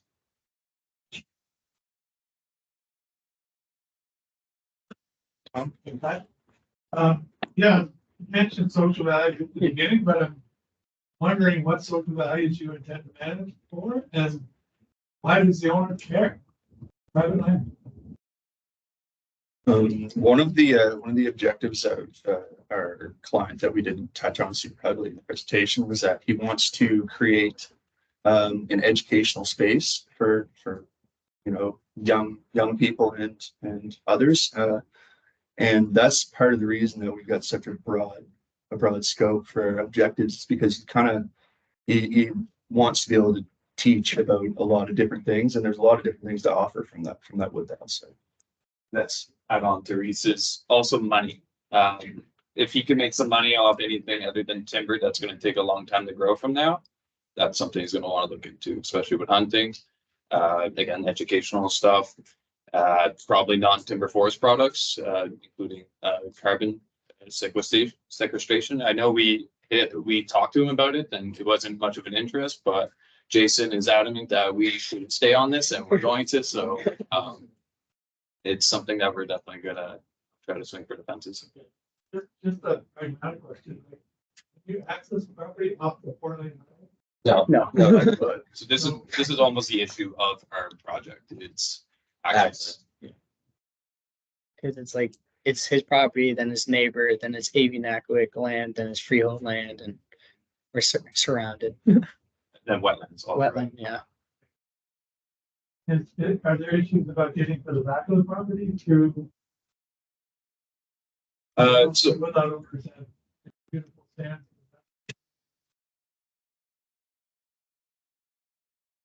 So fortunately, like the what's the word? The foundation's basically there already. So there has been roads. There might have been 2 cuts in there in the past 100 years, and so the biggest we showed the drone video of the beaver dam. Getting to that point, we could almost get there. You can almost get a lock truck in there, but there's just that one little bit of issue that's now being taken care of, hopefully, with the wall permit and other things that we're trying to get through. But for most of our, all stands, as part of one of our goals and objectives are pretty reachable with the current, that foundation of roads that exists, which just need a little bit of a brushing and maybe a little top layer of whatever gravel, and then it's good to go. And then other roads that we propose for maybe stuff that's not important now, but maybe in the long term of 25 years. Right now, if we want to get in there, we would suggest maybe winter roads, and that probably would be something we're definitely going to have to really consider when it comes to the trade-offs.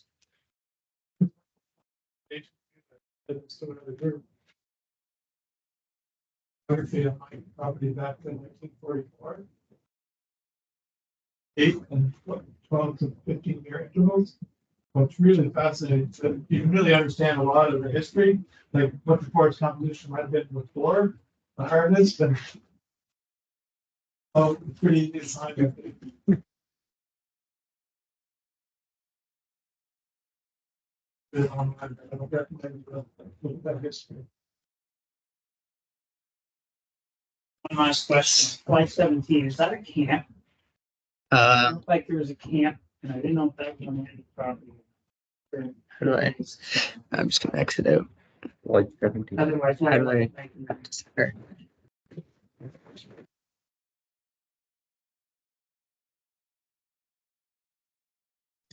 Seventeen. Right there. Oh, that's Oh. What is that? I don't know. So that would be the neighbor's Yeah. property. That's Yeah. the edge of. Yeah. Hey, you've done your assessment, give it to me.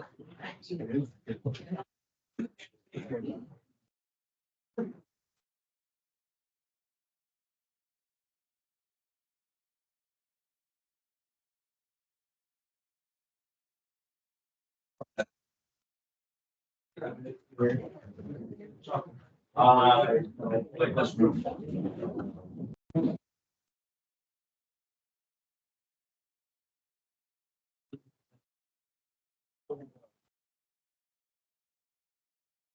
Yeah.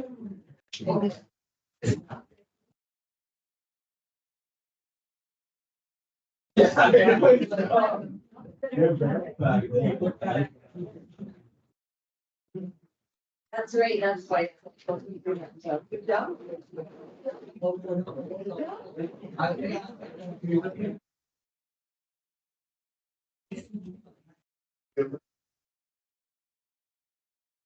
job.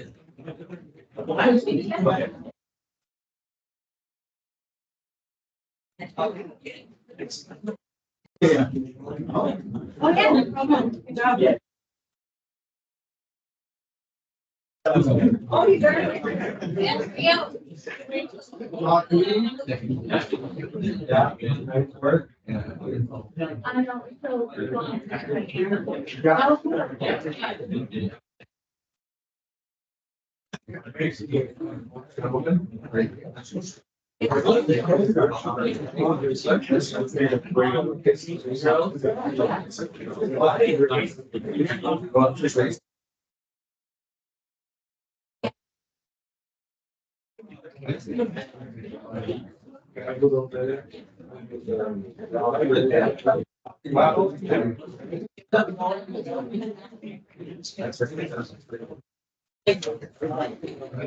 Opposite ends. Yeah.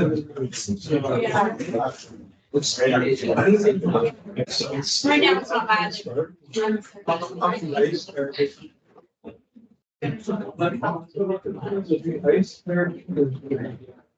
Plates. I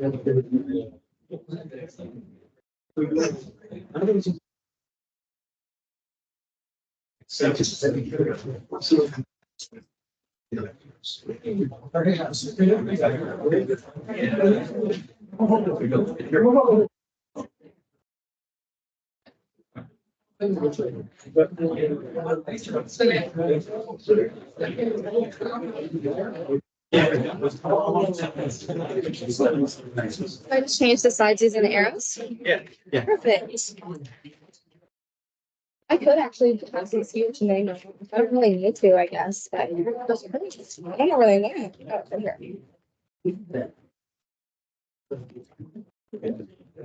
Stand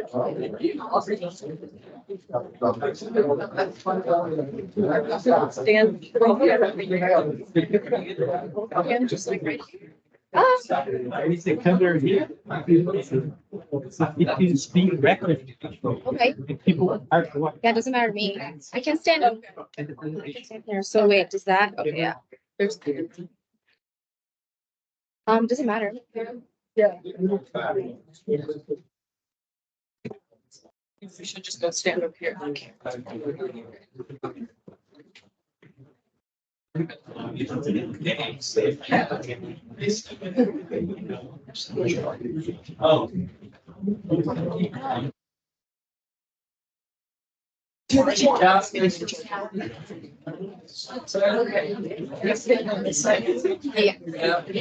I just want these, like, if I decide to do it. Well, I need my water. A lot of chocolate. So it's like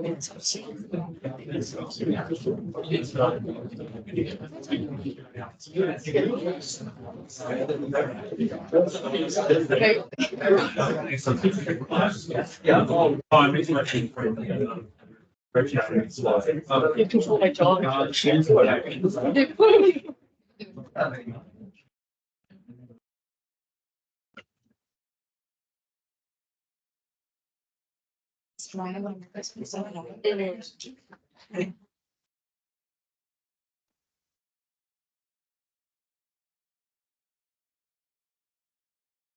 That's really something.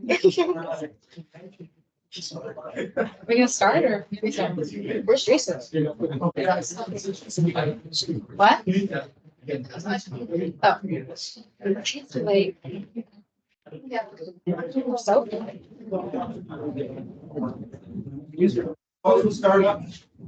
Jason, can I get some more evaluation sheets if we can't see? Go ahead. So good afternoon. We're here today representing the Meduxnicag River Association. And we'd like to start by, we respectfully acknowledge that UMB stands on the unsurrendered and unceded traditional Wolastoqey land. The lands of Wabanaki people are recognized in a series of peace and friendship treaties to establish an ongoing relationship of peace, friendship, and mutual respect between equal nations. The river that runs by our university is known as the Wolastoq, along which live the Wolastoqey, the people of the beautiful and bountiful river. So to introduce our team, I'm Abigail, this is Maddie. We have Haley, Sophia, Livy, Chantel, Monica, Jeff, Oliver, Ben, Gabe, Kyle, and Devin in our group. We're here with the Meduxnicag River Association, sometimes known as MRA. We have Jordan Green here with us today. He's one of our clients, as well as George Peabody. We have a 55-hectare parcel of land that borders the Meduxnicag River. It's an Appalachian hardwood forest type. It was once owned by the Bell family, but now belongs to the MRA. The goals of our project are to create a conservation management plan that promotes climate resilience, protects rare and endangered species, and promotes carbon storage. We're going to create a water quality monitoring plan, and we'd like to acquire new funding for the association. Our objectives include environmental, economic, and social objectives. We hope to increase habitat. We want to increase populations of Appalachian hardwood forest associated species. We want to increase carbon storage, reduce the presence of invasives. We'd like to increase climate resilience, and we are going to create that water monitoring plan to be implemented by the MRA. For economic objectives, we hope to increase revenue, increase government funding, and we'd like to acquire new partnerships. And for social, the Bell Forest is currently used pretty often for educational events, but we'd like to increase the frequency of those. We'd like to update signage. We'd like to see an increase of traditional Indigenous use of the land and an increase in community involvement. The major deliverables of this project as set by our client are to design and implement an inventory that will assess a variety of factors on the property. We plan to model forest change, carbon storage, ecological, economic, and social benefits. And in collaboration with a number of people, we will create a strategic management plan for this property. So for our inventory methods, to assess forest level attributes, we did transects. These were spaced 25 meters apart and spanned the entire length of the property. These addressed hydrological features. We mapped butternut and black ash locations. We mapped forest roads and areas of big human disturbance, rare plants, invasive species, and we looked at coarse woody debris on these transects. To assess stand level attributes, we did systematic sampling at an intensity of 1 plot per hectare. This gave us 56 plots. We did variable radius sampling with a basal area factor of 2 meters squared per hectare. We looked at stand characteristics like DBH and height, and site characteristics like slope and drainage. We did fixed radius, shrub, and ground veg surveys, and once we had our stands delineated, we did 1 soil pit in each site. Once our inventory was complete, we did an audit. We audited 10% of our plots, which gave us 6 plots. This was to give us a sense of the human error involved in our inventory. And we audited for limiting distance, DBH, and height. We were hoping to get less than 10% error, which we were successful on. And here's just a little look at the rest of our year. We have a much more complex, more color-coded chart in our Teams file that has everything broken up into subtasks that have been distributed to our group. And so far, we feel really good about our progress. So I'm going to pass things on to Maddie to talk about our results. So species composition was determined by the stem density of all the species found on the Bell Forest property. Our graph here only includes the 12 most abundant species. The orange are the softwood and the blue are the hardwood. And as you can see, it is definitely dominated by hardwood, and that's because it is an Appalachian hardwood forest type. The most abundant species was sugar maple with 210 stems per hectare. Then we have eastern hemlock with around 120 and balsam fir with around 60 stems per hectare. The rest were all relatively similar at around 30 stems per hectare. This is just another graph to better look at species composition, the percentage of all of them. So sugar maple comprised 33% of the forest. Eastern hemlock was next with 18%. And then when we compiled all of our tolerant hardwood species, that made up 14%. Diameter distribution is very important for this project because we are using diameter to model this forest for the future, as I will talk about later, and also just to figure out and characterize the tree size of our species on the property. And looking at this, the majority of the stem density is between the 10 to 20 centimeter DBH class, so one could assume that this is a relatively young forest. As you get up to the 45 centimeter DBH class, there isn't many stems per hectare there. The maple and hemlock genera, they occupied the higher diameter classes, and species like fir and beech and ironwood, they occupied the lower diameter classes. We did find some eastern white pine that were around 100 to 120 centimeter DBH. We found about 3 of those, but they aren't included in this graph because they weren't abundant. Snag decay class is also important when modeling our forest into the future because we are going to be using living trees as well as snags because they are important in sequestering carbon as well. So we decided to summarize this by looking at the average decay class for all of the snag species found on the property.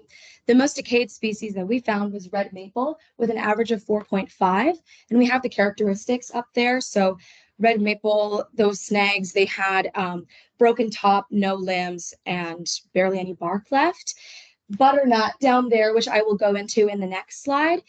Although we did find a lot of butternut, they actually weren't very far into the decomposition stages. They were, the average was 2 for decay class. And so these dead butternut, they were full tree, they weren't broken, they had pretty much all of their limbs and also most of their bark as well. So into that, for the butternut tree health assessments, when we were doing our transects, we found 36 trees. Only 32% of those were alive. And of those that were alive, we found presence of damaging agents. So we found fruiting bodies on the main stem. We found closed wounds, so like a callus that formed that we believe was from the canker, butternut canker. And we also found black discoloration of the bark, which is also a symptom of butternut canker. The average DBH was 33.6 for this species, and the largest was 55.7. These were very large trees. They made up the dominant and co-dominant crown classes. So it's unfortunate that so many of them have died. Black ash comparatively is doing quite well. We estimated a total of 1,210 black ash on the property in total. We only did health assessments on a random sample of those. And we found the average DBH to be 16.9 centimeters. And the largest black ash we found on the property was 30.3 centimeter DBH. Majority of these were alive. Only 95% were alive. There were a couple that we found were dead.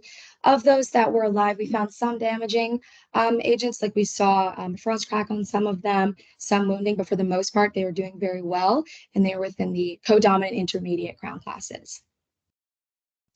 This is a score we attributed to both species. A score of 0% for butternut and black ash indicates a dead tree. A score of 100% indicates a healthy tree with no presence of any sort of damaging agents. So we scored every single tree accordingly based on that. Butternut, it ranged from 0 to 80%, with the average being 23% for health score, so quite low. And then black ash, it ranged from 0% to 100, with the majority within the 60 to 95% range. So that large variation is because there were a couple dead black ash that we found, but the majority were quite healthy, with the average being that X there of around 70% for a health score. We found a lot of rare plants on the property, and this is because these rare ground vegetation are associated with the Appalachian hardwood forest type, which only comprises 2% of all of our forests in New Brunswick. The most rare that we found are American lopseed and clustered sanicle. These are an S2 ranked species, which is imperiled in the province due to their restricted range and very few populations. And this ranking was determined from the Atlantic Canada Conservation Data Center, specific to New Brunswick. All the other species that were rare we found were vulnerable. And these are the maps that we created for the client. So this first one here is a location of all the rare ground vegetation species. And this here is our tree species. So the butternut and black ash, those were our two main ones of concern. And we mapped black ash region, the stands and swamps we found of it, butternut, snags, and also the living butternut. This is another rare vegetation GIS map, but this one, instead of looking at every single individual species, it's the ranking, provincial ranking, and where they are located within the property boundaries. Invasive species are also of concern, and that's something that Abby will talk about in a bit. Garlic mustard was the predominant one that we found, and we mapped the prominent populations of it. And there, we found a lot of it where there were areas of high disturbance, so by the road and down by the river. So water quality, as Abby said, we are aiming to create a water quality monitoring program for the client, and we decided to do this based off of identifying benthic macroinvertebrates. The reason for this is because benthic macroinvertebrates, they can indicate water quality because they have different pollution tolerances, but also benthic macroinvertebrates, they seem to hold on to water quality patterns longer than, say, a YSI measurement would. And so that's what we did, and that's what we can see in the photos here. We sampled two different habitats, riffle habitat and leaf pack habitat. So riffle is in the river where we're picking up rocks to release those BMIs and collect them. And then we went and sorted them, like you can see there. And the leaf pack habitat, that's along the riverbank where we separated the vegetation to collect the BMIs as well. And those are all the different orders that we found, and they're according pollution tolerance. So for semi-intolerant orders, we found mayflies, caddisflies, and dragonflies. For tolerant orders, we found true flies and pouch snails. Semi-tolerant, we found true flies and gilt snails, and pollution sensitive, stone flies and dobson flies. This is kind of summarizing what we found for water quality based on the 3 samples that we did. So this first graph here, number 1 sample, that was a riffle sample that we did, and this one is indicative of good water quality because the only benthic macroinvertebrates that we found were pollution sensitive and intolerant at that sample. Number 2, that one is along the riverbank. We found all orders present, but the predominant ones were pollution sensitive. 3, that was also riffle habitat, and we did find some semi-tolerant pollution orders. However, the majority, again, would represent good water quality because we found mostly pollution sensitive and pollution semi-intolerant. This is just providing a score for the amount of pollution sensitive orders that were found. The blue are the riffle habitat, and the green is the leaf pack habitat. So as you can see, the very first riffle sample that we had, that one had the highest water quality index. Super canopy trees is something that we are currently working on. So we are using LiDAR data in ArcGIS and Fusion to be able to locate trees that are within the emergent crown class. And this is because species like bald eagle and osprey disproportionately nest in these large canopy trees. And so we're hoping to locate these on a map to be used for management of habitat. ARU analyzing is something that we are also currently working on. We have 9 ARUs that are recording bird calls that were placed along the property. We have hundreds of hours of bird calls to analyze to hopefully identify different species. And also we're hopefully looking to identify specifically the Canada warbler, which is threatened in New Brunswick. And also hoping to link stand composition, so habitat and species presence. We're looking into using the Monitor software. And that is because there's a lot of literature on this and we have a smaller land base. So we thought that would be sufficient for our area. All right, so I'm going to talk a bit about the GIS work that we've done. Our property was dominated by sugar maple, followed by tolerant hardwoods up in the top corner, and along the border was cedar.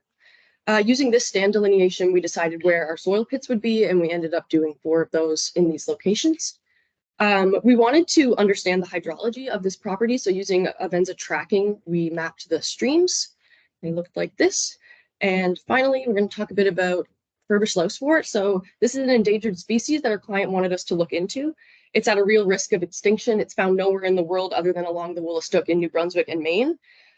So we were hoping to find areas on the property that would be potential for transplanting this species, see if it could survive here.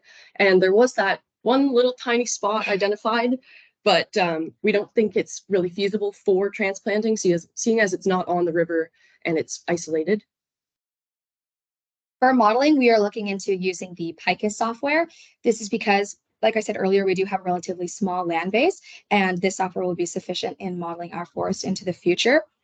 We're looking to project forest change in structure, composition, and carbon storage using a 25-year planning horizon. So the inputs in Picus are species composition, height, and diameter, and we are going to summarize and average that based on stand type. So we have our different stand types here and all of our plot level data.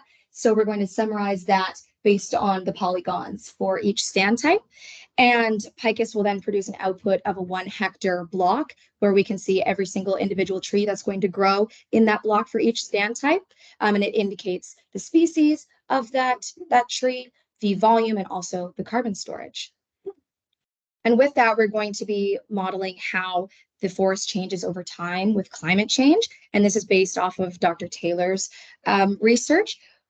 First, today's climate is going to be used so that we can use it as a baseline to compare the different climate scenarios and contrast those. Then we're going to use the 3 different climate scenarios, RCP 2.6, 4.5, and 8.5. 4.5 is most likely in New Brunswick by 2100 with an increase of 2.4 degrees Celsius. But we are going to look at all of them should those occur in the future, or just to observe the differences between those different scenarios. So here's some of the major management considerations that are in play when creating our management plan. The first one is the arrival of emerald ash borer. This is a real possibility. It's been in New Brunswick since 2019 and something that needs to be high up on our radar. The next thing that we're worried about is the extirpation of butternut. The canker has been in New Brunswick since 1997, but it is on the Bell property currently. And as Maddie said, only 30% of the butternut we found are alive, but none of them are in perfect health. So definitely something to be concerned about. Next is the spread of garlic mustard. This species can outcompete Appalachian hardwood forest associated species, so it's of major concern, and also near a stream, so it has the capability of spreading. There's been talk of a manganese mine being put nearby the property, so we're curious about the impacts of that. And finally, we want this space to be used recreationally, but we need to be concerned about how the public will actually impact the space as well. So of the most pressing issues we identified, the invasion of emerald ash borer and the extirpation of butternut, there's a few options for management. For the invasion of emerald ash borer, we could try passive management, do nothing, see what happens. Or we could try to remove infested trees. There's legislation about 40% of the foliage in the crown is gone. The tree should be removed. There's biological controls like fungus you can try spraying on the tree, or there's a parasitoid wasp that could be introduced, but there's pros and cons with that too. Next, the extirpation, oh, sorry, and there's preventative measures as well, like fertilizing and watering during dry periods of the year. So next on to the extirpation of butternut, we could again try passive management, do nothing and say goodbye potentially to the butternuts, or we could try to plant seedlings along the property. And there has been research recently into trying to hybridize our butternut with the Japanese walnut to try to increase that resistance to the canker. So we're going to do a sensitivity analysis to determine which of those management considerations could have the biggest impact on our plant's performance. These risks are going to be ranked on their likelihood of occurrence and the severity of the consequences if they were to occur, and this will help us understand where our management practices will be best allocated. So now for a deeper look into the social side of our project, there's a bit of a trade-off here where we want people to see the property and to understand the value of the property, but we're a little bit worried about how many people are going to show up and what would the impact be of too many people using the space.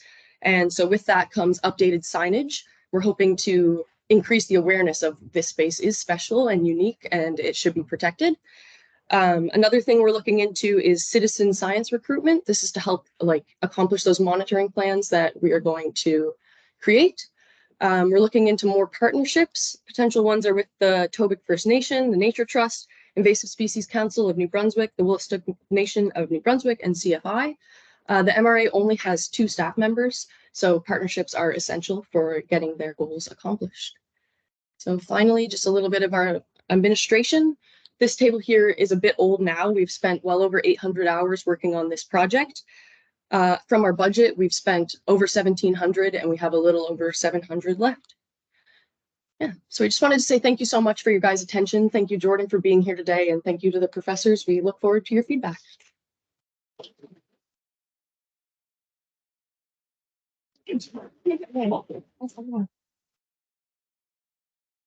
Yes. So that was great. So, well, few questions. So just curious on how you're accounting risk when introducing more people to the property, especially along over some of the listed species that are present. So it's kind of a balance between you want people to see it, but you also want to preserve the species. So how are you going to? That's like, yeah, that's like the biggest thing that we've been going back on is we want it to be used recreationally so people can understand the value, but yeah. We know there were issues with parking because there's no parking into that property. But we discussed that there definitely should not be because that will, first of all, you're removing some area to create that parking lot where we do have endangered species, but also that will increase the incidence of people coming and parking there. So we know that that's something that we definitely want to avoid in the future. But yeah, that's something that we are definitely like we were working on. Will the updated signage educate people enough to not go off trail? That's what we're hoping, but it's hard to say. Yeah. Also curious how you delineate suitable habitat. That was using that was using Jay Ogilvy's map. That was what I showed was a terrestrial model made by Jay Ogilvy for the Nature Trust of New Brunswick. Mm-hmm.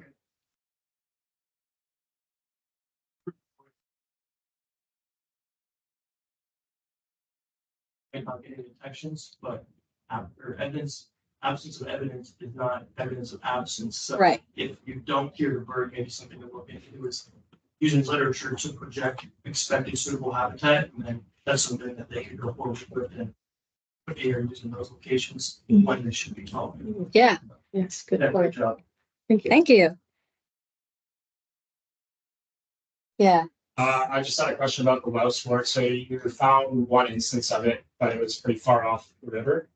That was just one spot where it could potentially survive. Potential habitat. Yeah, we didn't find any in the property. We think it was near a stream. When we delineated our streams, it looks like they line up, but not along the river. So definitely not feasible habitat. On the last word, I'm not sure when you did there, but I can tell you it was wrong. So I worked with Jay on habitat mapping poster, so I'm not sure what happened there in chat, but basically see that slope behind you, which I think's the other property, but yes, that's the slope behind you, just under those spruce and softwoods, that's where they grow. So these things grow along only the river. Mm-hmm. Yeah. So your idea that there's a potential site inland is messed up. And that's why we're saying it wouldn't be feasible. We don't know why it's there. No, it's wrong. Yeah. So funny right now, looking at that picture, they would grow right there. So the model should show that they are growing, they Yeah, could grow there? The application. Okay. Yeah, we should chat because, I think something just went skew whiff on that one. But nice job on the decay class and the rare plants. But on the rare plants, sorry, the diseased ones, might want to do a risk assessment for the location of your butternut in ash relative to existing trail. Safety point of view for the landowner. Yeah. If they start coming down, that's a they'll use. Yeah. Thank you. Good. Yeah. A couple of questions. What does it mean to audit your? So we had people go back to 6 of the plots that we did and check the limiting distance, DBH, and heights of the trees that. So it's basically. Yes. And can you describe to me the difference? Carbon sequestration is how much the tree can hold over time, I thought. Is that correct? Maybe not. Well, sequestration is kind of like the rate where new carbon is, through photosynthesis created. Storage, it's like some total of carbon in a space. So I think you were kind of using them interchangeably. We've got a really excellent source in the University of Massachusetts that shows how it changes over time. Oh, okay. Yeah, get you to send me that.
Hey, could we up or down or left to right? Okay, do we want to put the font size up? Maybe move it?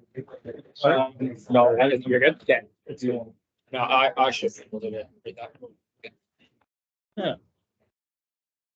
Yeah. Do we? Oh, good. Yeah.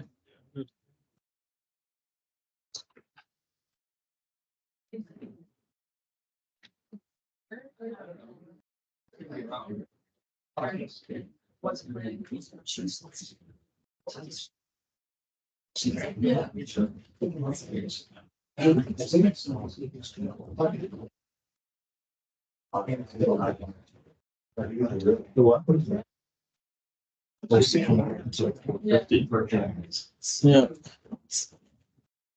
Yeah. Just gonna wait a minute and see if the client can get on earlier. Yeah. Is everyone okay if it stands in the middle? Is it block too much or too tall? Good. Yeah. There you go.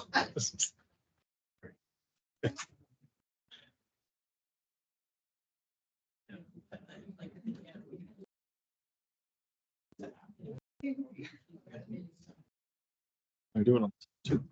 Oh, I can't. I think. Can we use this too? It's not working. Oh, next time. Yeah, yeah, well, I was just wondering for like the laser, but. Can you? Oh, laser?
That's great.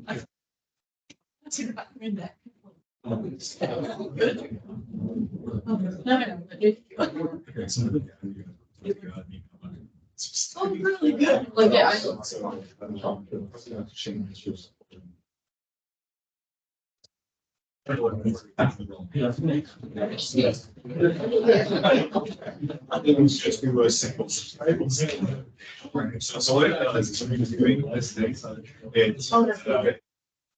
Signature, so on your signature, it's effective.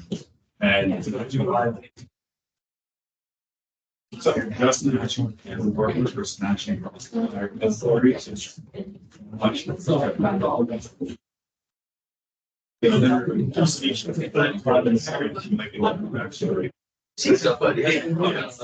can't just say we're going to do things higher than the it's also.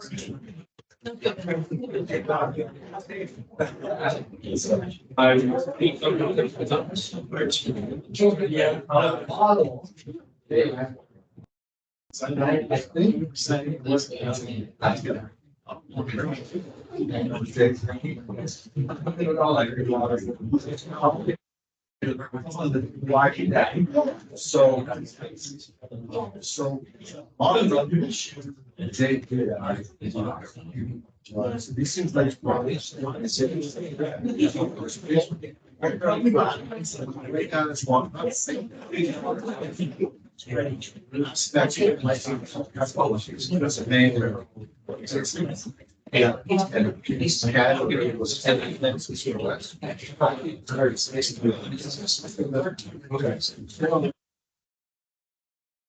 He gets on. I could be on that computer there.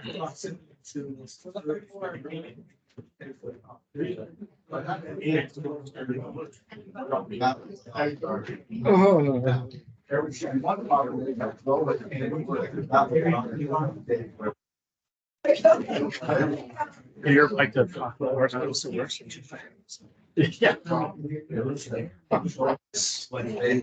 Yeah.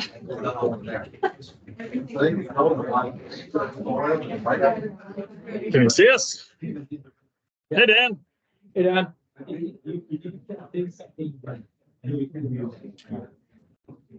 Happy Friday.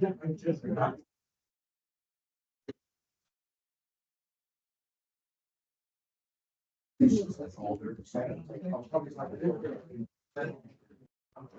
right. Hey, your client showed up. We're good to go. Hey. Hopefully great.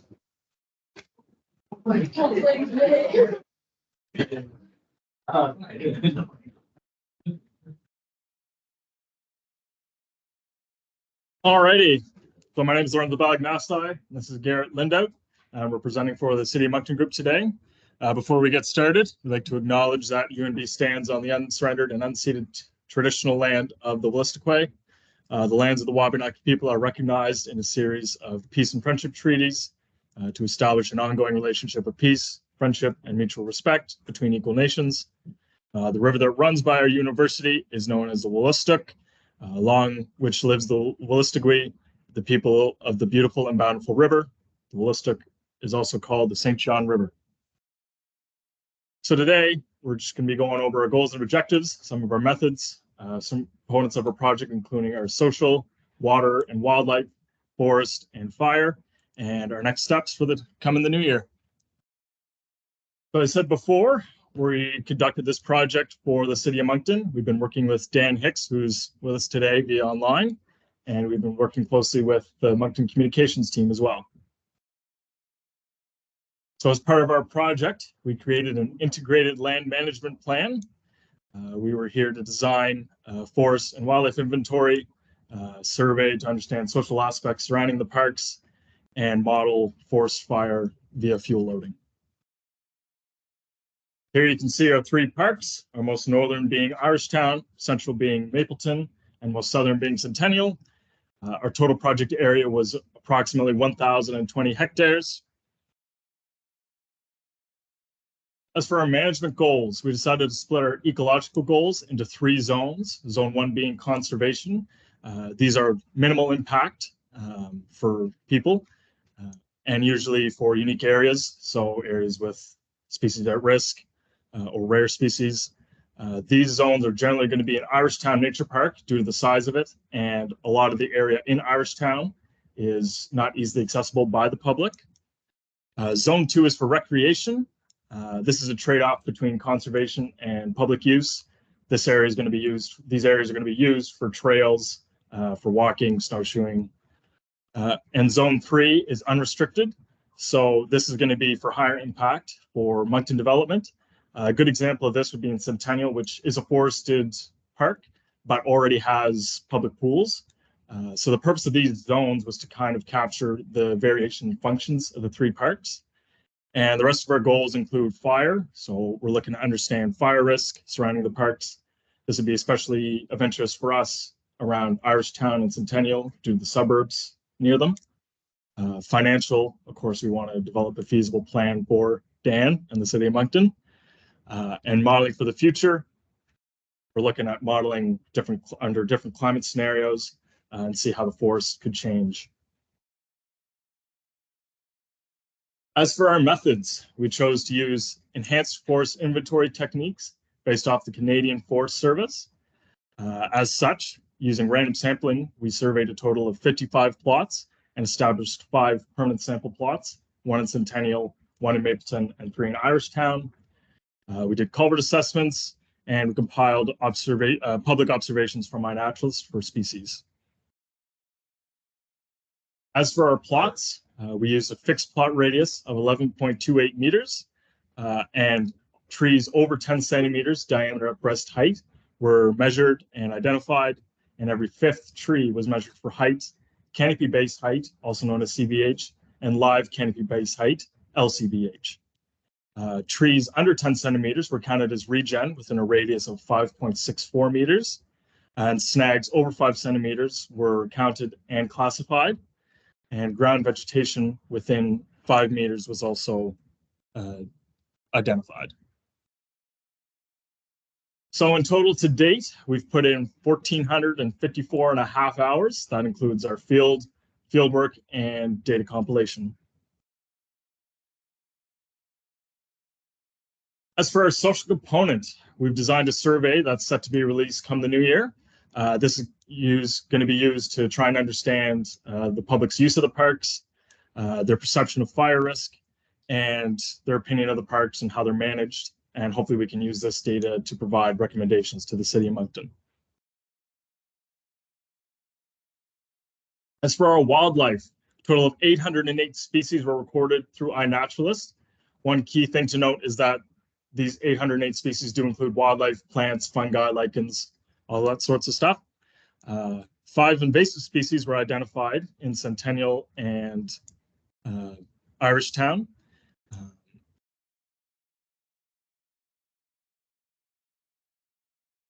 So we also looked at species of interest. This includes invasives and species of rare or uncommon. These species are ranked through subnational ranking offered through the ACC-DC. Species to note were the greater yellowlegs at a ranking of S1.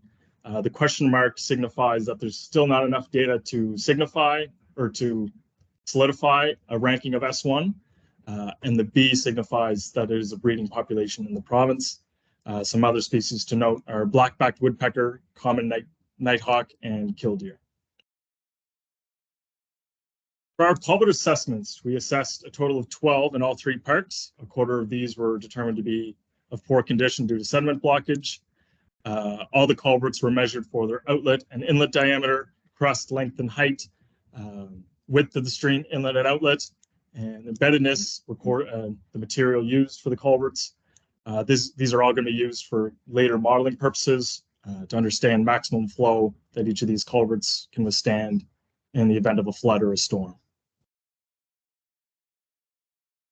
As for our ground vegetation, we use the Nova Scotia FEC manual. This was used to identify our ground veg and forest types, our most common forest types being mixed wood, spruce fir, hemlock, and wet coniferous. Some common species found during our fieldwork was false lily of the valley, mayflower, bunchberry, sphagnum moss, and different ferns and lichens. These indicated a moist and nutrient poor, moderate to poor levels in our soils. Some other sightings to note from my naturalists were Bell's honeysuckle and common bladderwort, coming in at a ranking of S2. As for our forest inventory across all 3 parks, our most common species were balsam fir and red maple. Irishtown, it's no surprise being the largest of our parks, had the most species diversity. Given this composition, we believe that this generally indicates an early successional forest in all 3 of our parks. And with that, I'm going to pass it on to Garrett. Thanks, Lorenzo. So I'm going to talk more about our findings on the forest inventory stuff. So to start, we'll start out with tree diameter. So as Lorenzo mentioned in that last slide, there is a heavy balsam fir and red maple presence in each one of our parks. As you can see, we've split our DBH classes into 2-centimeter classes. We found that any bigger classes would just be less representative. So we wanted to get the most representative data that we could show. And as you can see, with the high content of balsam fir and red maple in all of them, like Lorenzo said, leads us to believe that we have a relatively early successional forest in each of these parks. We can make this inference based on the abundance and presence of early successional forest tree species, including but not limited to balsam fir, black spruce, red maple, large tooth aspen, and yellow birch. Moving on to our tree heights, this graph shows the heights of each park, and as we can see, majority of the trees in all the parks fall within the 8 to 14 meter height classes. You may also notice that our R-squared values are on the top of each of these graphs. What we were looking for here was the correlation between DBH size and height. So as you can see, the softwoods showed some correlation between DBH and height with an R-squared value of 0.4156. However, the hardwoods showed little to no correlation between DBH and height with an R-squared value of 0.0337. Moving on to our snags. We had a total of 620 recorded snags in all of our parks. Balsam fir seemed to be the leading snag species in both Centennial and Irishtown Nature Park, whereas red maple and red spruce were the leading snag species for Mapleton Park. Identifying our snags is important because it can allow us to infer and estimate the amount of wildlife present in the forest, as well as the amount of habitat and use that is coming out of that, as well as prior disturbances that may have occurred that would have changed forest stand dynamics or potential snags compositions. Just a little bit of stats on our snags that we had to show. So of the 620 snags recorded, 38% were given a classification and 62% were not. So due to our human error that we encountered, we are looking into finding a solution to increase the confidence of our snag distribution through all the parks, just so we can really hone it in and make sure we're actually saying what's there. So moving on to the fire aspect, with fire being one of our main goals in this management plan, we needed to get a good estimate or a good recording of the fuel loading in each of the parks to determine the risk associated with fire. To do this, we conducted three main measurements. Three measurements taken were crown base heights, which is the height from the ground to the first ladder fuel. So, i.e. the first intact branch on a tree, dead or alive. The second measurement that we took was the percentage of conifer density. And the third measurement that we took was coarse-weighty debris samples using the photo load sampling technique. So I'm just going to go into the photo load sampling technique a little bit. It's a technique that was developed by the USDA in Montana. I'll get a bit more into it on the 1,000-hour fuels, as that's where the big difference is. But just to sort of give a representation of what we were looking for, we would set up for our small fuels, so our 1 hour, our 100-hour, and our 10, or our 1 hour, 10-hour, and 100-hour fuels, which I have examples of here. We would set up a 1 meter square plot, and looking down on the plot, we would match a photo with the associated CWD type. And then with each of these photos, there is an associated weight, kilogram per meter squared. To scale up these small fuels, we simply took this weight and multiplied it by 10,000 to get it to the hectare scale. So yeah, as I said, these were our 1 hour fuels that we were looking at, quite small, little twigs and whatnot that break off of branches. Then we got our 10-hour fuels, which are slightly bigger, still quite small. And then as we move up to our 100-hour fuels, you start to get into the bigger branches and so forth.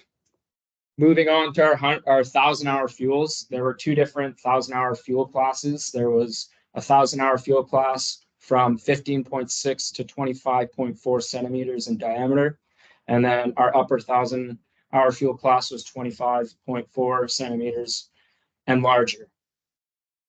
Like the small fuels, we set up plots to get an estimation of fuel loading in the plot. However, we didn't do this on a 1 meter squared plot. We used a 400 meter squared plot, which essentially was just our fixed area plot. So it worked out well that we were able to use our already spun plot to just add one more measurement onto it. You may notice at the top that these measurements were based off of Douglas fir. So to combat that, seeing as how Douglas fir is not present here, we took the specific gravity of Douglas fir and compared that to the specific gravities of all native East Coast species. To do that, we took the most common East Coast species, took all their specific gravities, averaged them out, which actually came out to the exact specific gravity of Douglas fir. So we found that there was no needing to change any calculations here. So to get into our coarse-weighted debris results, you can see here that the small fuels were definitely the majority of the fuel loading within the parks. Like I said, we had to take those weights from those 1 meter square plots and scale them up 10,000 times to put them on a hectare basis, which is why there's such high weights for these smaller fuels. With that being said, you can see that the 100-hour fuels took up the majority of the coarse-weighted debris fuel load in all of the parks. Another thing to note is the low amount of 1,000-hour fuels within Irishtown. This is a small amount because we had 4 plots that recorded no 1,000-hour fuels, which didn't so much skew the data, just changed it a little bit. Shown in this table is the average crown base heights for all the parks. As seen, the hardwoods have a much higher average crown base height than the softwoods in each of the parks. Because fire is one of our main goals, the softwood averages are of higher concern than the hardwoods. This is because softwood stands tend to be more dense than hardwood stands, which increases the ease and likelihood for continuous crown fire, as well as coniferous species are generally more susceptible to fire than deciduous. Something to note is the low standard deviations of softwoods in Centennial and Mapleton Park compared to the high standard deviation of Irishtown. What we can infer on this is that Centennial and Mapleton have a much more homogeneous softwood structure than that of the highly variable Irishtown Nature Park.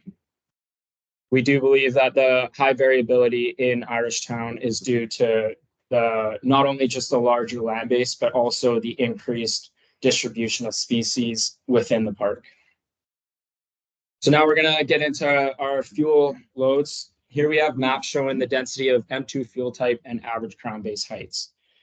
So M2 fuel type, the Canadian Forest Fire Behavior Prediction System has developed different fuel types to use in combination with other factors to estimate the fire spread rate, fire intensity potential, and potential fuel consumption, other things like that.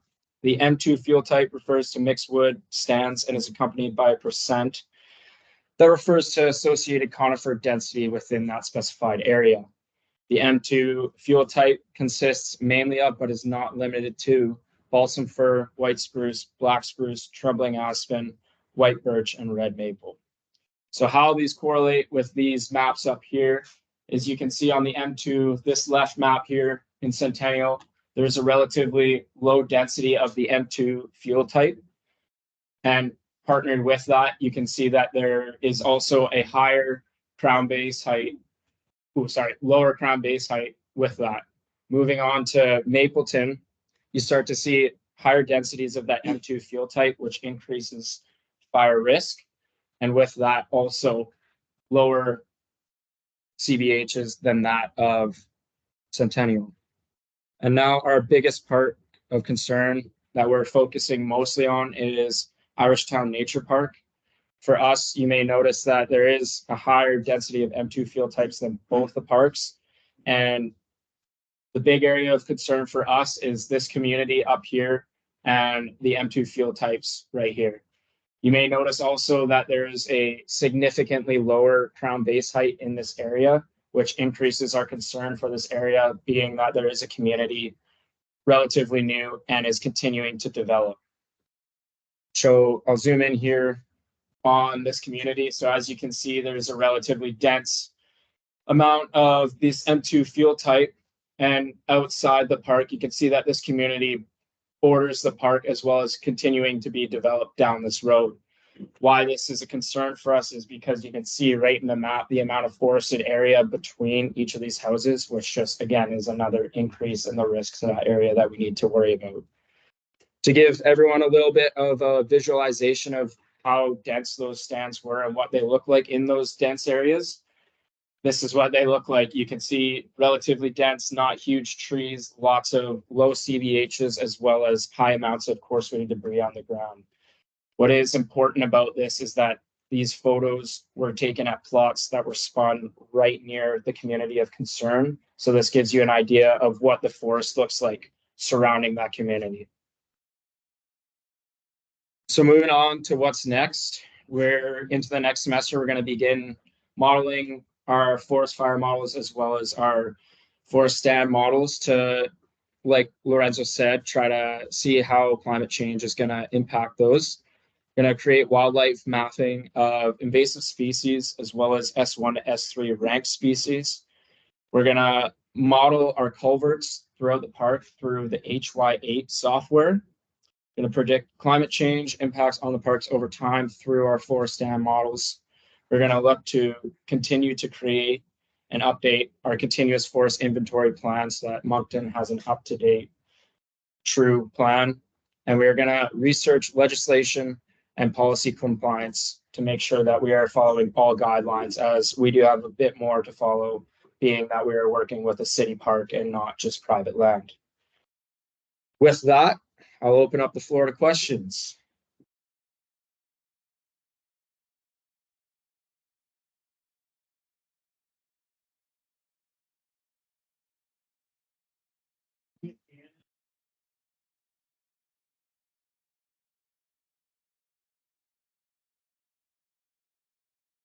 Does Dan have any questions on there?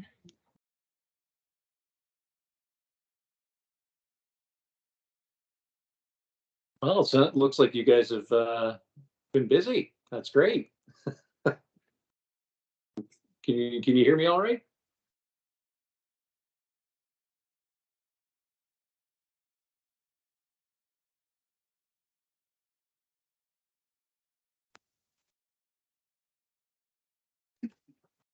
I didn't. I'm sorry. Can you say something? Yeah, can you hear me now? Too low. Oh.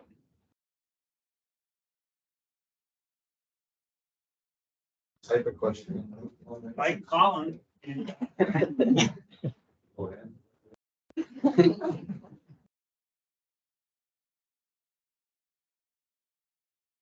Dan, if you can hear me, I'll call you and let you ask questions over the phone. That work? Yeah. Oh, there we go. Hi, Dan.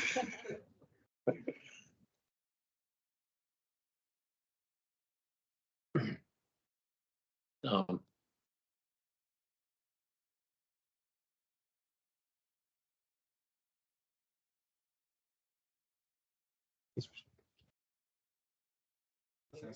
Oh, do you have any questions?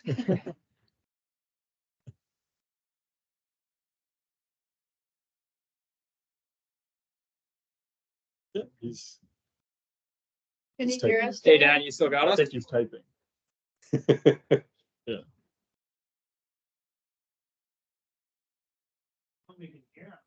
Yeah, we can. We now. can hear you now. Oh, you can hear me now? Oh, Yeah. sorry. Yeah, sorry. Oh, that's better. Okay. Yeah, I can talk a lot Sorry about faster that. than I type, so. Yeah, no, good. Nice to see the data gathered so far.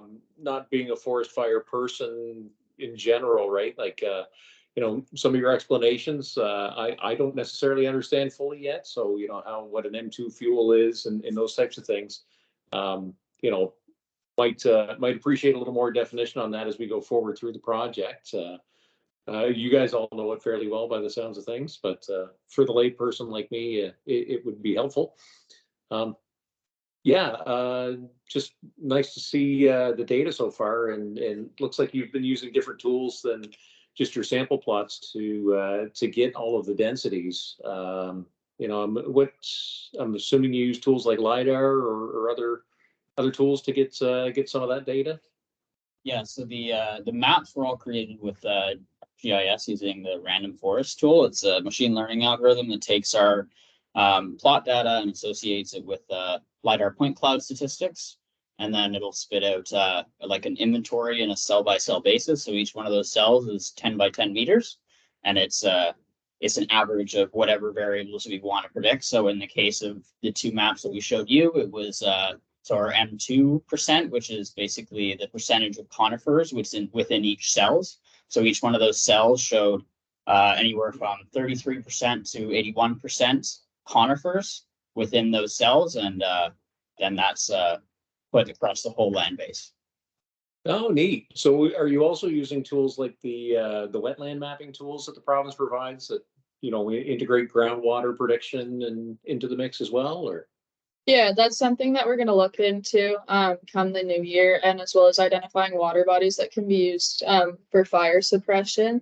So yeah, we'll use the whole city boundary to do that, and then we'll calculate volume. Yeah. Oh, cool. I'm not sure if I mentioned it to you before, whether you're aware, but we did actually have a forest fire in Irishtown a few years ago. And not sure if you were able to see the regeneration in that area and see what the effects of that fire were. We didn't actually find any evidence of fire when we were doing our plots. So it'd be interesting to get that data. When we asked the DNR, we couldn't really source any wildfire data within the province from them. So kind of flying blind when it comes to that. So Yeah, but we'll definitely be in contact with you about that. Okay, good. Yeah, I probably could have mentioned that earlier on too before. That's all right. Yeah, it was interesting. It only affected about I think it was an acre or a little less that was actually impacted, but it was certainly interesting with the firefighters trying to get in there and service that. Yeah, definitely. Yeah, no, good. Looking forward to, I send a little bit of feedback on the social surveys. I think it'll be good to get some feedback from the residents, not only on their recreational uses, but how we impact the nature park and how much they feel we should be impacting the nature parks. We get people on both sides of the fence as far as feeding squirrels and birds are good and don't feed them, because then we have bears that show up and then eat the bird seed, and then obviously that's not good. So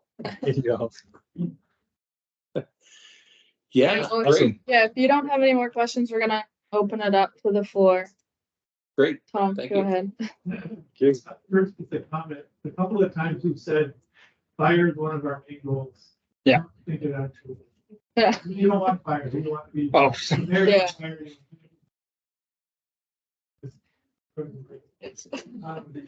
I'm curious, I mean, we don't understand, but in the event of a fire, whose responsibility is it? For the city or the province? How do you mean?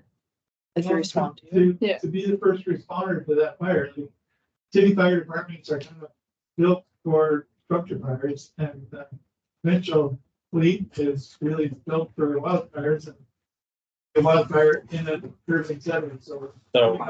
Yeah. So New Brunswick has a somewhat of an interesting way of fighting wildfire. All wildfires are responded to by municipal departments initially. Very few wildfires are actually responded to by the forest rangers as IA. It does happen, but most of the time it's the municipal departments because the calls go directly to 911. They do not go to the provincial departments. So following that, rangers will be notified, and then the province